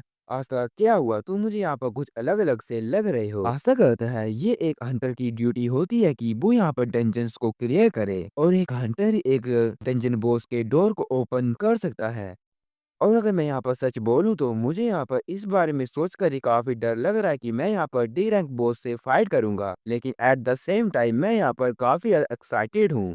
फाइनली मैं यहाँ पर अपने आप को एक रियल हंटर के तौर में प्रूव कर सकता हूँ और ये सारी की सारी चीजें तो मुझे काफी ज्यादा फास्ट लग रही हैं। लेकिन रीनो कहती है नहीं ये सारी की सारी चीजें यहाँ पर फास्ट नहीं है, अभी तो यहाँ पर चीजें बस स्टार्ट हुई हैं। आस्था भी कहता है हाँ तुम बिल्कुल सही बोल रही हो, ये सारी की सारी चीजें जो हैं वो एंड नहीं है। अगर मैं एक ऐसा हंटर बनना चाहता हूँ जो कि इस दुनिया को सेव करे तो मुझे यहाँ पर इस जगह से जिंदा जो है वो वापस लौटना पड़ेगा। ये सोचकर आस्था जो था डंजन गेट को ओपन कर देता है। जैसे वो वहां पर डंजन गेट को ओपन करता है तो वो उसके अंदर चला गया था। आस्था जो था वो थोड़ा डर रहा था और तभी हमें वहां पर उस डंजन बॉस को दिखाया जाता है। वो डंजन बॉस देखने देखने में तो काफी ज्यादा खतरनाक लग रहा था। उस डंजन बॉस का नाम डी रैंक डंजन बॉस है स्कॉर्पियन था। आस्था उसके सामने खड़ा हुआ था। तो आगे क्या होगा कि आस्था जो है वो यहाँ पर इस डंजन को क्लियर कर पाएगा। जो स्कॉर्पियन मोस्टर था वो वहाँ पर आस्था के ऊपर अटैक कर देता। उस मोस्टर को अपने ऊपर अटैक करता देख आस्था काफी ज्यादा डर गया था। वो वहाँ पर कांप रहा था। उसे कांपता देखकर रीनो कहती है, हे क्या हुआ कि तुम्हें यहाँ पर डर लग रहा है। आस्था वहाँ पर रीनो को कहता है, नहीं ऐसी बात नहीं है, मैं यहाँ पर बिल्कुल ठीक हूँ। ये तो यहाँ पर इस मोस्टर के साथ फाइट करने की मेरी एक्साइटमेंट है। स्कॉर्पियन मोस्टर जो था आस्था के ऊपर एक हिट को मार देता है। हमें दिखाया जाता है वहाँ पर काफी बड़ा एक्सप्लोजन हो गया था। जैसे स्कॉर्पियन जो था अपने पंजे को बाहर निकालता है तो वहाँ पर हमें दिखाया जाता है आस्था ने उसके अटैक को डोज कर लिया था। आस्था ने उसके अटैक को इसलिए भी डोज किया था क्योंकि अगर उसका ये जो अटैक था सीधे आस्था को लगता तो वो वहां पर जान से मारा जाता। और अगले पल एक बार फिर से स्कॉर्पियन आस्था के ऊपर अटैक कर देता। आस्था ने अपनी शैडो वेपन का यूज करते उसे ब्लॉक कर लिया था, लेकिन उसकी पावर कुछ ज्यादा ही थी, जिस चीज के कारण स्कॉर्पियन जो था आस्था को हवा में उछाल देता है। आस्था अपने बैलेंस को हवा में बना लेता है और पीछे की तरफ अच्छे तरीके के साथ लैंड कर लेता है। आस्था वहां पर सोच रहा था मुझे इस मोस्टर के अटैक को डोज करते उसके जो बिग स्पॉट है उन्हें सर्च करना पड़ेगा। इस मोस्टर का आर्मर जो है काफी ज्यादा टफ है, लेकिन ये चीज मैटर नहीं करती है कि आपका आर्मर यहाँ पर कितना ज्यादा टफ होता है। एक आर्मर के जॉइंट और बेस जो है वो हमेशा ही बीकर होते हैं। रीनो जो थी सैक्रेड स्टोन के अंदर से आस्था की फाइट को लाइव देख रही थी। वो काफी ज्यादा ध्यान से उसे देख रही थी। आस्था काफी ज्यादा तेजी के साथ उस स्कॉर्पियन के जोन्स के ऊपर अटैक करता है, लेकिन उसके अटैक का कोई भी असर नहीं हो रहा था। और तभी आस्था हवा में जंप कर देता है और सीधे शैडो वेपन के साथ स्कॉर्पियन मोस्टर के हेड के ऊपर अटैक कर देता है, लेकिन उस अटैक के कारण उस मोस्टर के आर्मर के ऊपर एक भी स्क्रैच नहीं आया था। इन सारी की सारी चीजों के कारण स्कॉर्पियन काफी ज्यादा गुस्सा हो जाता है। वो रोर का यूज करता है, जिस चीज के कारण आस्था को भी काफी ज्यादा पेन हो रहा था। उसे काफी ज्यादा दर्द हो रही थी। और तभी स्कॉर्पियन अपनी टेल को एक काफी ज्यादा खतरनाक से वेपन के अंदर बदल देता है और उसे आस्था के ऊपर अटैक करने लग पड़ता है। उसके अटैक के कारण आस्था काफी ज्यादा इंजर्ड हो जाता। आस्था बोल रहा था, क्या ये मोस्टर तो यहाँ पर रेंज वाले अटैक भी कर सकता है। अब मुझे यहाँ पर क्या करना चाहिए? अगर ऐसा ही चलता रहा तो मैं यहाँ पर जीत नहीं पाऊंगा। मुझे कुछ न कुछ तो करना पड़ेगा। आस्था रीनो से भी कुछ आइडियाज के बारे में पूछता है। रीनो उसे बताती है, ये चीज यहाँ पर काफी ज्यादा टफ है। जैसे तुम्हारी अभी की हालत है तो तुम इस हालत में इस मोस्टर को डैमेज नहीं पहुंचा सकते हो। आस्था कहता है, तुम्हारे बोलने का मतलब ये है कि मुझे यहाँ पर अपने आप को सरपास करना पड़ेगा। स्कॉर्पियन एक बार फिर से काफी ज्यादा तेजी के साथ आस्था के ऊपर अटैक कर देता है। आस्था उसके अटैक को देखते हुए अपनी शैडो बाइंड स्किल का यूज करता है। शैडो बाइंड का यूज करता है। उसने स्कॉर्पियन की जॉइंट को एक बार फिर से पकड़ लिया था, लेकिन स्कॉर्पियन की पावर काफी ज्यादा थी, जिस चीज के कारण स्कॉर्पियन आस्था को अपनी तरफ खींच लेता है, लेकिन आस्था उसके चंगुल से बच जाता है। आस्था कहता है, अगर मैं इसके अटैक से हिट हो जाता तो पक्का मैं यहाँ पर जान से मारा जाता। लेकिन तभी आस्था को स्कॉर्पियन को देखते हुए एक आइडिया जो था वो आ गया था। स्कॉर्पियन के हेड के ऊपर एक क्रैक दिखाई दिया था। वो उसे वहां पर देख लेता है और इसी चीज को देखने के बाद कहता है, अगर ये यहाँ पर स्लैश से खत्म नहीं हो रहा है तो मुझे यहाँ पर अपनी ब्लंट फोर्स का यूज करना पड़ेगा। स्कॉर्पियन आस्था के ऊपर अपने पंजे से एक बार फिर से अटैक कर देता। आस्था ने उसके अटैक को एक बार फिर से डोज कर लिया था। वो उसके अटैक को लगातार डोज और ब्लॉक करते जा रहा था। उस मोस्टर के अटैक लगातार काफी ज्यादा खतरनाक से खतरनाक होते जा रहे थे। और तभी रीनो भी सैक्रेड स्टोन के बाहर आ जाती है। वो आस्था को कहती है, आस्था तुम उस चीज को रिमेम्बर करो जब तुमने पहली बार शैडो वेपर का यूज किया था। आस्था उसकी बात को समझ जाता है। वो वहाँ पर इस चीज को याद कर लेता है कि उसने उस मोस्टर मतलब कि अपने पहले डंजन बॉस मोस्टर को हराने के लिए किस ट्रिक का यूज किया था। उस ट्रिक को याद करने के बाद उसे उस मोस्टर को हराने का एक आइडिया आ गया था। लेकिन तभी स्कॉर्पियन आस्था के ऊपर अटैक करता है। आस्था हवा में जंप करते उसके अटैक को डोज करता है। आस्था को हवा में देखकर रीनो कहती है, हे तुम हवा के ऊपर उसके अटैक को डोज नहीं कर पाओगे, तुमने ये क्या किया। स्कॉर्पियन जो था वो भी अपनी टेल के साथ आस्था के ऊपर उसकी ओपनिंग को देखकर अटैक कर देता है, लेकिन तभी आस्था अपनी शैडो बाइंड का यूज करता है, जिस चीज के कारण वो हवा से ही वहाँ पर जो स्कॉर्पियन था उसे अपनी शैडो बाइंड के साथ पकड़ लेता है, जंजीरों के साथ पकड़ लेता है। वो वहाँ पर उन चेन्स का यूज करते हुए अपने आप को उसकी तरफ खींच लेता है, मतलब उस स्कॉर्पियन मोस्टर की तरफ खींच लेता है। जैसे वो उसकी काफी ज्यादा नजदीक आ गया था वो अपने अपनी शैडो वेपन स्किल का यूज करता उसने वहाँ पर एक काफी ज्यादा बड़ा हैमर बना लिया था। उस हैमर के साथ आस्था एक काफी ज्यादा खतरनाक सा अटैक सीधे ही स्कॉर्पियन के सिर के ऊपर करता जहाँ पर क्रैक आ गया था। आस्था उसे आगे की तरफ देख रहा था और हमें दिखाया जाता है उसने वहां पर अपने उस काफी ज्यादा खतरनाक अटैक के साथ स्कॉर्पियन को जान से मार दिया था। ये जो उसकी चाल थी काफी ज्यादा जिगरे वाली थी। अगर यहाँ पर कोई भी गलती होती तो आस्था जो था वो भी जान से मारा जा सकता था। आस्था ने शैडो वेपन स्किल का यूज करते हुए स्वॉर्ड को ही नहीं बल्कि एक हैमर को बनाना भी सीख लिया था। और तभी आस्था जो था रीनो को उसकी हिंट के लिए थैंक्स बोल देता है। आस्था कहता है लेकिन मुझे ऐसा लगता है कि तुम्हें इन सारी की सारी चीज़ों के बारे में मुझे डायरेक्टली ही बता देना चाहिए था। लेकिन रीनो कहती है चीज़ों को खुद ब खुद रियलाइज करना एक काफ़ी ज़्यादा इम्पोर्टेंट बात होती है। और अगर फ्यूचर को देखा जाए तो ये सारी की सारी चीज़ें जो है तुम्हारे लिए काफ़ी ज़्यादा अच्छी साबित होंगी। आज तभी इस चीज़ के लिए हाँ बोल देता है क्योंकि इन द एंड उसके लिए भी ये एक काफ़ी ज़्यादा अच्छा एक्सपीरियंस था। रीनो कहती है हर बार तुम्हारे साथ कुछ न कुछ ऐसी चीज होती है जिस चीज के कारण तुम काफी ज्यादा ग्रो होते रहते हो और मुझे तुम्हारी ये जो बात है काफी ज्यादा अच्छी लगती है। लेकिन आस्था सोच रहा था अरे यार इसे कैसे बताऊं कि मैं इन सारी की सारी चीजों के कारण मरते मरते बचता हूँ। और तभी हमारा सीन शिफ्ट होता है। हमें अगले दिन का सीन दिखाया जाता है जहाँ पर रिसेप्शन गर्ल जिसने की आस्था को उस डेंजर की लोकेशन दी थी वो काफी ज्यादा उससे माफी मांग रही थी। वो बोल रही थी मुझे तुम माफ कर दो ये सारी की सारी मेरी गलती है। लेकिन आस्था वहाँ पर उस लड़की को कहता है नहीं नहीं तुम्हें यहाँ पर चिंता करने की कोई जरूरत नहीं है। इन सारी की सारी चीजों के कारण मैं काफी ज्यादा ग्रो हो चुका हूँ। मुझे इससे काफी ज्यादा मदद मिली है। रिसेप्शन गर्ल जो थी वो उसके लिए थैंक यू बोल देती है कहती है तुम्हारे साथ जो भी पहले हुआ है उसके लिए मैं तुमसे माफी मांगती हूँ। और उस डंजन को क्लियर करने के लिए जो रिवार्ड तुम्हें मिला था मैंने उसे तुम्हारे अकाउंट में सीधे ट्रांसफर कर दिया है। प्लीज तुम उसे कंफर्म कर लो।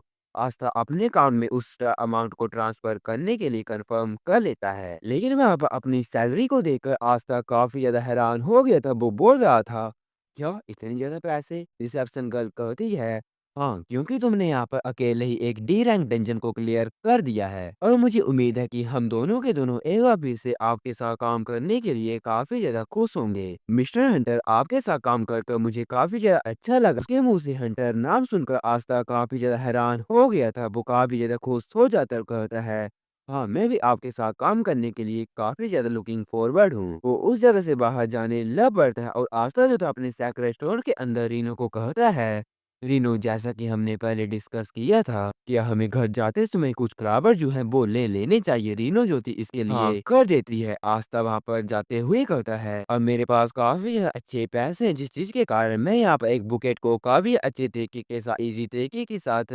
एफर्ट कर सकता हूँ। लेकिन तभी आस्था एक चीज को नोटिस करता है। वो वहां पर पीछे की तरफ देखने लग पड़ता है। वहां पर एक लड़की थी। वो लड़की भी आस्था को देख रही थी और उसके नाम से उसे पुकार रही थी। आस्था भी उस लड़की को देखते हुए कहता है क्या खजाने तुम। हमें उस लड़की को दिखाया जाता है। वो लड़की जो थी काफी ज्यादा सुंदर थी। वो लड़की कहती है आस्था तुम्हारे साथ मिले हुए काफी अर्जा बीत गया है। आस्था जो था उस लड़की को कहता है हाँ हम दोनों को मिले हुए काफी ज्यादा लंबा समय हो गया है और पिछले कुछ दिन पहले मैंने एक कॉन्ट्रैक्ट को बना लिया था और जिस चीज के कारण मैं पिछले कुछ दिनों से काफी ज्यादा हार्ड वर्क कर रहा था। लेकिन वो लड़की कहती है क्या सच में तुमने यहाँ पर एक डिवाइन स्पिरिट के साथ कॉन्ट्रैक्ट बना लिया है। ये चीज तो यहाँ पर काफी ज्यादा औसम है और जैसा कि आस्था मैंने तुमसे एक्सपेक्ट किया था तुम यहाँ पर काफी ज्यादा हार्ड वर्किंग हो।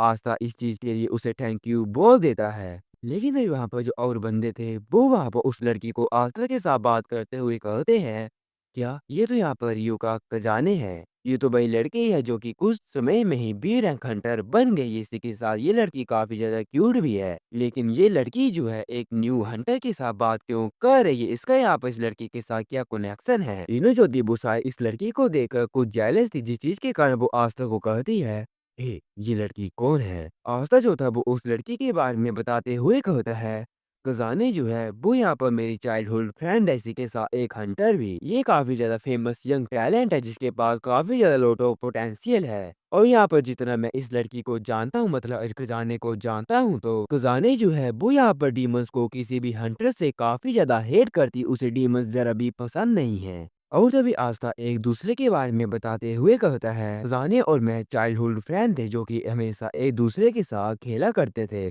यहाँ तक कि जब हम दोनों के दोनों बड़े हो गए थे हम दोनों जरा भी चेंज नहीं हुआ थे। लेकिन ये सारी की सारी चीजें जो थी एक दिन काफी ज्यादा तेजी से बदल गई थी। हमें पास्ट का सीन दिखाया जाता है जहाँ पर खजाने उसका भाई जो था डीमन से भाग रहे थे, लेकिन तभी खजाने का बड़ा भाई जो था वो वहीं पर रुक जाता है। वो उन डीमंस के सामने रुक गया था और वो वहां पर खजाने को उस जगह से भागने के लिए बोल देते, लेकिन खजाने बोल रही थी नहीं भाई, आप ऐसा नहीं कर सकते हैं। उसका भाई कहता है एटलीस्ट हम दोनों में से एक बंदा जो है वो तो यहाँ पर सरवाइव कर पाए। और तभी वो डीमन जो था खजाने के भाई के ऊपर अटैक कर देता, उसे जान से मार देता। खजाने की आंखों के सामने उस डीमन ने उसके बड़े भाई को जान से मार दिए। इन सारी की सारी चीजों को हुए 2 साल बीत जाते हैं। करीब करीब सेम टाइम में खजाने और मैंने अपने अपने सैक्रेड स्टोन को ऑब्टेन कर लिया था, लेकिन मेरे सैक्रेड स्टोन को अपेयर होने के बावजूद भी मुझे कोई भी डिवाइन स्पिरिट के साथ कॉन्ट्रैक्ट बनाने का मौका नहीं मिला था। डिवाइन स्पिरिट अपेयर नहीं हुई थी और इन सारी की सारी चीजों के कारण आस्था को अपने प्रोमिस को तोड़ना पड़ा था। जिस चीज के कारण आस्था को अपने प्रोमिस को तोड़ना पड़ा था और इन सारी की सारी चीजों के कारण आस्था काफी ज्यादा शर्मिंदा हो गया था, काफी ज्यादा निराश था। खजाने जो थी उसकी सारे की सारी सिचुएशन को समझ गई थी। वो बोल रही थी मुझे तुम्हारी सारी की सारी सिचुएशन के बारे में पता है, लेकिन मैं यहाँ पर इस तरह से इस जगह में रुक नहीं सकती हूँ। और इन्हीं सारी की सारी चीजों के कारण आस्था और खजाने के दोनों के रास्ते जो थे बिल्कुल ही चेंज हो चुके थे। हमें प्रेजेंट का सीन दिखाया गया था जहाँ पर हमें एक होटल का सीन दिखाया जा रहा था। खजाने जो थी एक स्मूदी को पी रही थी, वो उसे पीकर काफी ज्यादा खुश थी। खजाने कहती है स्टिल ये चीज यहाँ पर काफी ज्यादा अमेजिंग है, तुमने यहाँ पर अकेले ही एक डी रैंक टेंशन को क्लियर कर दिया है और यहाँ तक कि तुमने कुछ दिन पहले ही एक पैक्ट जो था उसे बनाया था। आस्था कहता है हाँ तुम ये सारी की सारी बातें सच बोल रही हो, लेकिन ऑल दो मेरे जो रैंक है अभी भी एफ है। खजाने कहती है नहीं, ये सारी की सारी चीजें काफी ज्यादा इम्प्रेसिव है क्योंकि तुमने एफ रैंक के साथ ही एक डी रैंक की डंजन को कंप्लीट कर दिया। आस्था इस चीज के कारण काफी ज्यादा खुश हो गया था। जाने करती है तो अब तुम यहाँ पर क्या करने वाले हो, या तुम इस चीज के बारे में मुझे बता सकते हो कि तुमने यहाँ पर किस तरह की डिवाइन स्पिरिट के साथ पैक्ट जो उसे क्रिएट किया है। इस क्वेश्चन को सुनकर आस्था जो था काफी ज्यादा हैरान हो गया था। आस्था ये सोच रहा था कि वो उसके इस क्वेश्चन का आंसर जो है वो कैसे देगा। रीनो जो थी सैक्रेड स्टोन के अंदर बोल रही थी मुझे तो पहले से ही पता था ये लड़की इस क्वेश्चन को काफी यार जल्दी पूछने वाली है। आस्था कहता है सिट यार ये चीज मेरे लिए काफी ज्यादा मुसीबत वाली हो गई। ये बुक जाने को कहता है मेरी जो डिवाइन स्पिरिट है वो काफी ज्यादा साई है, तो जिस चीज के कारण मैं अभी के लिए तुम्हें उसके साथ इंट्रोड्यूस नहीं करवा सकता हूँ। जाने कहती है क्या जो डिवाइन स्पिरिट होती है वो यहाँ पर साई भी होती है। रीनू जो थी अंदर से बोल रही थी हे मैं यहाँ पर जरा भी साई नहीं हूँ। आस्था बोल रहा था अरे यार तुम जरा सा चुप हो जाओ, ये चीजें जो है मेरे लिए थोड़ी सी कॉम्प्लिकेटेड है। और तभी खजाने जो थे अपनी सैक्रेड स्टोन के अंदर से अपनी डिवाइन स्पिरिट को इंट्रोड्यूस करने के लिए बाहर निकालने लग पड़ती। उसने अपनी डिवाइन स्पिरिट को बाहर निकाल लिया था। उसकी डिवाइन स्पिरिट का नाम बेब था, वो एक अपर रैंक की डिवाइन स्पिरिट थी। खजाने उसके बारे में बताते हुए कहती है इसका नाम बेब है, ये एक बिन स्पिरिट है। बेब तुम यहाँ पर आस्था को ग्रीट करो। बेब वहाँ पर कहता है मुझे आपसे मिलकर काफी ज्यादा अच्छा लगा है आस्था सामा। उसके इस बिहेवियर को देखकर आस्था कहता है ये तो यहाँ पर कुछ ज्यादा ही पोलाइट है। खजाने कहती है जो सारी की सारी बातें तुमने मुझे बताई हैं तो मुझे जिसका कारण ये लगता है कि तुम यहाँ पर अपने रैंक रीअसेसमेंट को पक्का एक बार फिर से देने वाले होंगे। आस्था कहता है ओ हाँ वो जो रैंक रीअसेसमेंट है वो तो यहाँ पर कुछ ही दिनों में होने वाली है। खजाने उसे बताती है मुझे लगता है कि तुम्हें उस टाइम के दौरान अपने आप को काफी स्ट्रोंगर कर लेना चाहिए। तो जिस चीज के कारण कि ये कैसा रहेगा कि तुम यहाँ पर एक डंजन को टैकल करने के लिए मेरे साथ चलो। मैं यहाँ पर एक सी रैंक की डंजन के अंदर जाने वाली हूँ। आस्था इस बारे में वहाँ पर सोचने लग पड़ता है, लेकिन तभी वो वहाँ पर कहता है तुम्हारे और मेरे बीच के अंदर जो गैप है कुछ ज्यादा ही है, जिस चीज के कारण मुझे ऐसा लगता है कि मैं तुम्हारे ऊपर एक बर्डन से और ज्यादा कुछ भी नहीं बन सकता हूँ। और इसी के साथ साथ आस्था उसके साथ इसलिए भी नहीं जाना चाहता था क्योंकि रीनो को देखकर खजाने काफी गुस्सा हो सकती थी, वो आस्था को भी जान से मार सकती। लेकिन तभी रीनो जो थी वो वहाँ पर आस्था को कहती है आस्था पास्ट में हर बार तुमने मुझे लीड किया, तुमने मेरी काफी ज्यादा मदद की है, तो जिस चीज के कारण अब मेरी बारी है कि मैं यहाँ पर तुम्हें लीड करूँ। खजाने जो थी इस बात को काफी ज्यादा प्यार से बोल रही थी। उसकी इन सारी की सारी बातों के कारण आस्था वहाँ पर सोचने लग पड़ता है। वो वहाँ पर उसने डिसाइड कर लिया तब कहता है अच्छा ठीक है, वैसे भी हम दोनों ने प्रॉमिस किया था कि हम दोनों के दोनों एक साथ ही फाइट करेंगे, तो जिस चीज के कारण मैं तुम्हारे साथ उस डंजन को क्लियर करने के लिए पक्का चलूंगा। आस्था सोच रहा था कि इन सारी की सारी चीजों को करने के लिए काफ़ी ज़्यादा बड़ा रिस्क है, लेकिन मुझे अपने आप को ग्रो करने की अपॉर्चुनिटी को मिस नहीं करना है। आस्था की बातों को सुनकर खजाने जो थी वो भी काफ़ी ज़्यादा खुश हो जाती। वो कहती है, मैं यहाँ पर काफ़ी ज़्यादा खुश हूँ, आखिरकार हम दोनों एक साथ काम कर पाएंगे। लेकिन तभी हमारा सीन शिफ्ट होता है। हमें वहाँ पर एक फर्स्ट कॉन्फ्रेंस रूम का सीन दिखाया जाता है, जहाँ पर कोई व्यक्ति काफी ज्यादा बड़े बड़े और काफी ज्यादा पावरफुल पावरफुल बंदे जो थे एक मीटिंग को कर रहे थे। एक बंदा कहता है, तो चलो अभी हम यहाँ पर मार्जिन के टॉपिक के ऊपर चलते हैं। कुछ डीमन ऐसे अपेयर हो रहे हैं जिनके पास ह्यूमनॉइड इंटेलिजेंस है। उनका जो लेवल है ए रैंक और उससे भी हायर है। पिछले कुछ सालों से वो एक लो प्रोफाइल को कीप कर रहे थे, लेकिन पिछले कुछ दिनों से काफी ज्यादा दर्जन ऑफ हंटर को वो जो विक्टिम है वो हुए हैं। और जो मार्जिन है वो यहाँ पर पावर के मुताबिक कंपेयर किए जाए तो काफी ज्यादा स्ट्रोंग है। और तभी हमें वहाँ पर एक बंदे को दिखाया जाए, उसका नाम कामूरो था। वो वहाँ पर जापान हंटर एसोसिएशन का प्रेसिडेंट था। कमारो वहाँ पर एकदम से हंसने लपट और कहता है, अगर मैं अपने प्राइम में होता तो मैं तो उन सारे के सारे मोस्टर को अकेला ही मार देता, लेकिन एज जो है वो यहाँ पर किसी का भी साथ नहीं देती है। और तभी हमें एक और लड़की को दिखाया जाए। उस लड़की का नाम मिशीमा था। वो वहाँ पर गेट मैनेजमेंट सिस्टम की 6 सेक्शन चीफ थी। मिशीमा कहती है, जो मैनेजमेंट सिस्टम मैंने डेवलप किया है वो मुझे ये शो कर रहा है कि सारे के सारे गेट्स जो हैं प्रॉपर तरीके के साथ क्लियर हो चुके हैं। और तभी दूसरा बंदा उसे बताता है, अकॉर्डिंग टू द सर्वाइवर, जो मार्जिन है वो तब अपेयर होते हैं जब जो गेट है वो क्लियर हो जाता है। और तभी हमें एक बंदे को कॉन्फ्रेंस रूम की तरफ जाते हुए दिखाया जाता है। वो बंदा वहां पर और कोई नहीं, यूगो था। यूगो कहता है कि आप मीटिंग अभी यहाँ पर काफी ज्यादा पहले स्टार्ट हो गई है।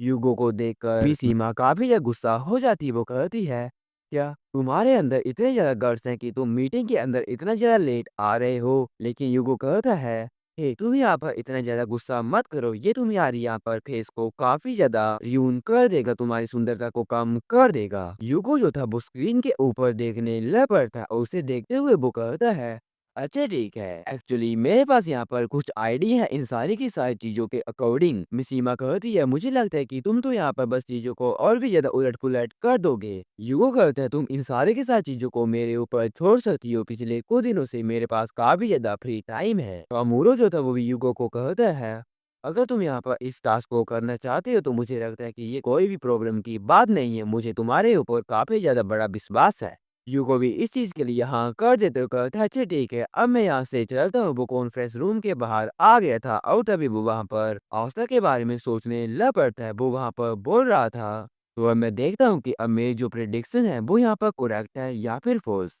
हमारा सीन शिफ्ट होता है। हमें वहाँ पर एक डंजन गेट का सीन दिखाया जा रहा था। उस डंजन गेट के सामने खजाने और आस्था थे। खजाने कहती है कि तुम यहाँ पर थोड़े से नर्वस हो। आस्था कहता है, हाँ थोड़ा बहुत। आस्था नर्वस इसलिए भी था क्योंकि वो एक हायर रैंक की डंजन के अंदर जाने वाला था और इसी के साथ साथ वो रीनो को खजाने से छुपाना चाहता था, क्योंकि जो खजाने थी वो डीमन से काफी ज्यादा नफरत करती थी। खजाने आस्था को कहते, यहाँ पर ये मैटर नहीं करता है कि यहाँ पर क्या चीजें होंगी, मैं यहाँ पर तुम्हें पक्का ही प्रोटेक्ट करूंगी। आस्था कहता है, ओह ये बात तो यहाँ पर काफी ज्यादा आराम देने वाली है, लेकिन मैं भी यहाँ पर ये मेक श्योर करूंगा कि मैं तुम्हें ये शो कर सकूं कि मुझे यहाँ पर तुम्हारे प्रोटेक्शन की कोई भी जरूरत नहीं है। कुछ देर बाद का सीन दिखाया जाता जहाँ पर वो दोनों के दोनों जो थे उस डंजन के अंदर जाने लग पड़ते। डंजन के अंदर हमें डीमन को दिखाया जाता है। वो डीमन जो थे सी रैंक के डीमन थे। उन डीमंस को देखते हुए आस्था अपने शैडो वेपन को क्रिएट कर लेता है। वो वहाँ पर पहले सिचुएशन को एग्जामिन करने वाला था, लेकिन तभी खजाने जो थी वो काफी ज्यादा तेजी के साथ अपने वेपन के साथ उन डीमन के ऊपर रेकलेसली अटैक कर देती है। उसने बस अपने एक ही अटैक के साथ उन डीमन को जान से मार दिया था। खजाने की इतनी ज्यादा पावर, इतनी ज्यादा स्पीड और इतने ज्यादा गुस्से को देखकर आस्था काफी ज्यादा हैरान था। खजाने कहती है, मैं यहाँ पर सारे के सारे डीमंस को जान से मार दूंगी। खजाने की इमोशन को देखकर आस्था कहता है, और इसकी जो इमोशन है अभी भी काफी ज्यादा गुस्से वाले हैं। और इसी के साथ साथ जैसा कि मैंने एक्सपेक्ट किया था, जो खजाने की पावर है उस वो तो यहाँ पर पहले से भी काफी ज्यादा बढ़ गई है। लेकिन अभी खजाने जो थी आस्था की तरफ जाने लग बढ़ती, उसने अपने वेपन को पकड़ा हुआ था। वो कहती है, मुझे उस डायरेक्शन से भी एक डिमोनिक प्रेजेंस जो है वो फील हो रही है। आस्था, ये तुम्हारे अंदर से वो डिमोनिक प्रेजेंस जो है मुझे फील हो रही है। लेकिन इस बात को सुनकर आस्था जो था काफी ज्यादा डर गया था। उसे वहां पर काफी ज्यादा बड़ा शौक लग गया था। वो बोल रहा था, नहीं ये तो यहाँ पर काफी ज्यादा मुसीबत वाली बात है। ये जो यहाँ पर खजाने है उसने ये पता लगा लिया कि मेरी जो डिवाइन स्पिरिट है वो यहाँ पर एक डीमन है। अगर ऐसी बात है तो ये चीज तो यहाँ पर मेरे लिए काफी ज्यादा खतरनाक हो सकती है। लेकिन तभी वहाँ पर जो खजाने थी, आस्था के काफ़ी ज़्यादा नज़दीक चली जाती है। आस्था के पीछे देखते हुए कहती है, मुझे लगता है कि हमने यहाँ पर एक डीमन को यहाँ से भागने जो है बो दिया है, वो हमारे से बचकर भाग गया है। लेकिन कुछ देर पहले मुझे तुम्हारे पास से एक डीमन की प्रेजेंस जो थी वो फील हुई थी, तो जिस चीज़ के कारण तुम यहाँ पर अलर्ट रहना। आस्था भी इस चीज़ के लिए हाँ कर देता है। आस्था जो था अपने मन में सोच रहा था, मुझे ऐसा लगता है जो यहाँ पर खजाने थी उसने रीनो को सेंस कर लिया था। उसके यहाँ पर डीमन को सेंस करने की जो सेंसिटिविटी है वो यहाँ पर कुछ ज्यादा ही है, और इसी के साथ साथ ऐसा भी हो सकता है कि उसने यहाँ पर मेरी शैडो एबिलिटी जो है, उसका जो मैजिक है उसे सेंस किया हो। रीनो भी कहती है इस लड़की के लिए जो डीमंस है वो यहाँ पर काफी ज्यादा बेकार है, वो तो यहाँ उनसे काफी ज्यादा गुस्सा करती है। आस्था भी कहता है हाँ तुम बिल्कुल सही बोल रही हो, तो जिस चीज के कारण मुझे यहाँ पर जाने को सारी के साथ सिचुएशन को एक्सप्लेन करना था, लेकिन मुझे अब काफी ज्यादा डर लग रहा है, स्पेशली जो सारी के साथ चीजें अभी के अभी हुई। खजाने का गुस्सा डीमंस के लिए कुछ ज्यादा ही है। उस देर बाद का सीन दिखाया जाता है जहाँ पर खजाने और आस्था जो थे डंजन के काफी अंदर आ गए थे। वहाँ पर कुछ ज्यादा ही डीमंस थे, वो सारे के सारे डीमंस जो थे उन दोनों के ऊपर अटैक कर देते हैं। खजाने जो थी अपनी पावर को अनलिश करने लग पड़ती है, वो अपनी एक पावर बिंड स्पिरिट मेंटल का यूज करती है, जिस चीज के कारण वो काफी ज्यादा तेजी के साथ उन डीमंस के ऊपर अटैक कर देती है। उसने बस अपने एक ही अटैक के साथ काफी सारे सी रैंक के डीमन को जान से मार दिया था। खजाने जो थी लगातार काफी सारे डीमंस को जान से मारे जा रही थी। वो बिल्कुल ऐसे डीमंस को मार रही थी जैसे कि वो यहाँ पर सब्जियां काट रही है। खजाने जो थी हवा में भी उड़ पा रही थी अपनी बिंड एबिलिटी के चलते, जिस चीज के कारण आज तक कहता है ओ इस चीज का मतलब ये है कि ये यहाँ पर अपनी एबिलिटी के कारण हवा में भी उड़ सकती है। और क्योंकि खजाने हवा में डीमंस को मार रही है, तो मैं यहाँ पर ग्राउंड वाले डीमंस को जान से मार लेता हूँ। आस्था जो था वो भी वहाँ पर डीमंस को मारने लग पड़ता है। जैसे एक डीमन आस्था के ऊपर अटैक करता है तो वो उसके अटैक को डोज करते हुए उसे ही वहाँ पर जान से मार देता है। लगातार वो काफी सारे डीमंस को जान से मारे जा रहे थे। इन सारी की सारी चीजों के कारण वहाँ पर सारे के सारे सी रैंक के डीमन जो थे काफी ज्यादा डर जाते हैं। आस्था कहता है नेचुरली ये सारे के सारे सी रैंक के डीमन काफी ज्यादा स्ट्रोंगर हैं, लेकिन एक अच्छी बात यह है कि मैं भी यहाँ पर काफी ज्यादा ग्रो हो चुका हूँ, जिस चीज के कारण मैं इन्हें काफी आसानी से मार पा रहा हूँ। आस्था अपने शैडो वेपन स्किल का यूज करते उसने इस बार अपनी शैडो वेपन स्किल का यूज करते हुए एक गन को क्रिएट कर लिया था। उस गन के साथ आस्था जो था डीमंस को दूर से ही मारने लग पड़ता है। वो काफी आसानी से डीमंस को मारे जा रहा था। सुजाने जो थी वो आस्था की फाइट को देख रही थी और कहती है ओ इसने जो अभी अभी कुछ देर पहले स्वॉर्ड पकड़ी थी उसे इसने यहाँ पर एक गन में बदल दिया। सच में ये एबिलिटी आज तक मैंने कभी भी देखी नहीं थी। और सब यहाँ पर काफी ज्यादा स्ट्रॉन्ग हो चुका है। कुछ देर बाद का सीन दिखाया जाता है जहाँ पर उन दोनों ने सारे के सारे वहाँ पर जो डीमंस थे उन्हें जान से मार दिया था। खजाने में वहाँ पर जमीन में वापिस आ जाती है। आस्था को वो कहती है आस्था तुमने यहाँ पर काफी ज्यादा अच्छा काम किया, यहाँ तक कि तुम तो सी रैंक के डीमंस को भी काफी आसानी से मार पा रहे थे। तुम काफी ज्यादा इम्प्रूव हो चुके हो। आशा करता है क्या सच में ये सुनकर मुझे भी काफी ज्यादा अच्छा लगा है। खजाने उसे कहती है अगर बिजली कुछ चीजों को देखा जाए तो मुझे तुम्हारे अंदर से एक डिमोनिक प्रेजेंस फील हो रही थी, लेकिन वो अब तुम्हारे अंदर से चली गई है। मुझे तुम्हारे अंदर से किसी भी चीज को फील नहीं कर पा रही हूँ। अब सारी की सारी चीजें अच्छी हैं। ये बात सुनकर आस्था जो था वो थोड़े आराम से सांस लेते हुए कहता है ओह ये तो यहाँ पर काफी अच्छी बात है, मैं यहाँ पर पकड़ा नहीं गया हूँ। लेकिन तभी रीनो आस्था को कहती है क्या तुम सारी की सारी चीजों को इसी तरह से छोड़ दोगे और सारी की सारी चीजों को इस लड़की से इस तरह ही छुपाए रखोगे। आस्था सोच रहा था सबसे पहली बात जो रीनो है वो यहाँ पर किसी तरह की ऑर्डिनरी डीमर नहीं है, बल्कि वो तो यहाँ पर मेरी काफी ज्यादा रिलायबल पार्टनर है। मुझे लगता है कि मुझे खजाने को सारी की सारी चीजों के बारे में बता देना चाहिए, लेकिन जो खजाने उसके यहाँ पर डीमस के प्रति नफरत तो कुछ ज्यादा ही है, और इस चीज के कारण मैं तो यहाँ पर बीच में ही फंस गया। आस्था को समझ नहीं आ रहा था कि वो यहाँ पर खजाने को रीनो के बारे में बताए या फिर नहीं। कुछ देर चलते चलते वो वापस सी रैंक डंजन के बॉस मोस्टर के गेट के सामने आ गए थे। खजाने कहती है आस्था आखिरकार हम यहाँ पर बॉस के पास पहुंच गए हैं और अब तुम्हें यहाँ पर काफी अच्छे तरीके के साथ फोकस करना पड़ेगा। आशा कहता है हाँ हाँ तुम बिल्कुल सही बोल रही हो, लेकिन पता नहीं क्यों मैं यहाँ पर काम डाउन नहीं हो पा रहा हूँ। सुजाने कहती है, ऑफ कोर्स तुम यहाँ पर पहली बार एक सी रैंक डंजन बॉस के साथ फाइट करने वाले हो, तो जिस चीज के कारण तुम्हें यहाँ पर थोड़ा सा डर जो है वो तो लगेगा, लेकिन तुम्हें यहाँ पर जरा भी डरने की कोई जरूरत नहीं है, क्योंकि तुम यहाँ पर अकेले नहीं हो, बल्कि हम दोनों के दोनों एक साथ है और हम यहाँ पर इस डीमन बॉस मोस्टर के साथ फाइट करने के लिए ऑल आउट चले जाएंगे। सुजाने की बातों को सुनकर आस्था जो था उसे काफी ज्यादा आरामदायक फील होता है। सुजाने आस्था को कहती है, अच्छा ठीक है, तो अब हम अपनी बाकी की कन्वर्सेशन जो है बॉस मोस्टर को मार कर ही करेंगे। आस्था भी इस चीज के लिए हाँ कर देता है। वो दोनों के दोनों एक साथ फाइट करने के लिए रेडी हो गए थे। कुछ देर बाद का सीन दिखाया जाता है जहाँ पर वो दोनों गेट के अंदर चले जाते हैं। उन दोनों के सामने उस डंजन का बॉस मोस्टर था। उस बॉस मोस्टर के बारे में बताया जाता है, वो एक सी रैंक डंजन, वो उसका नाम साइक्लोप्स है।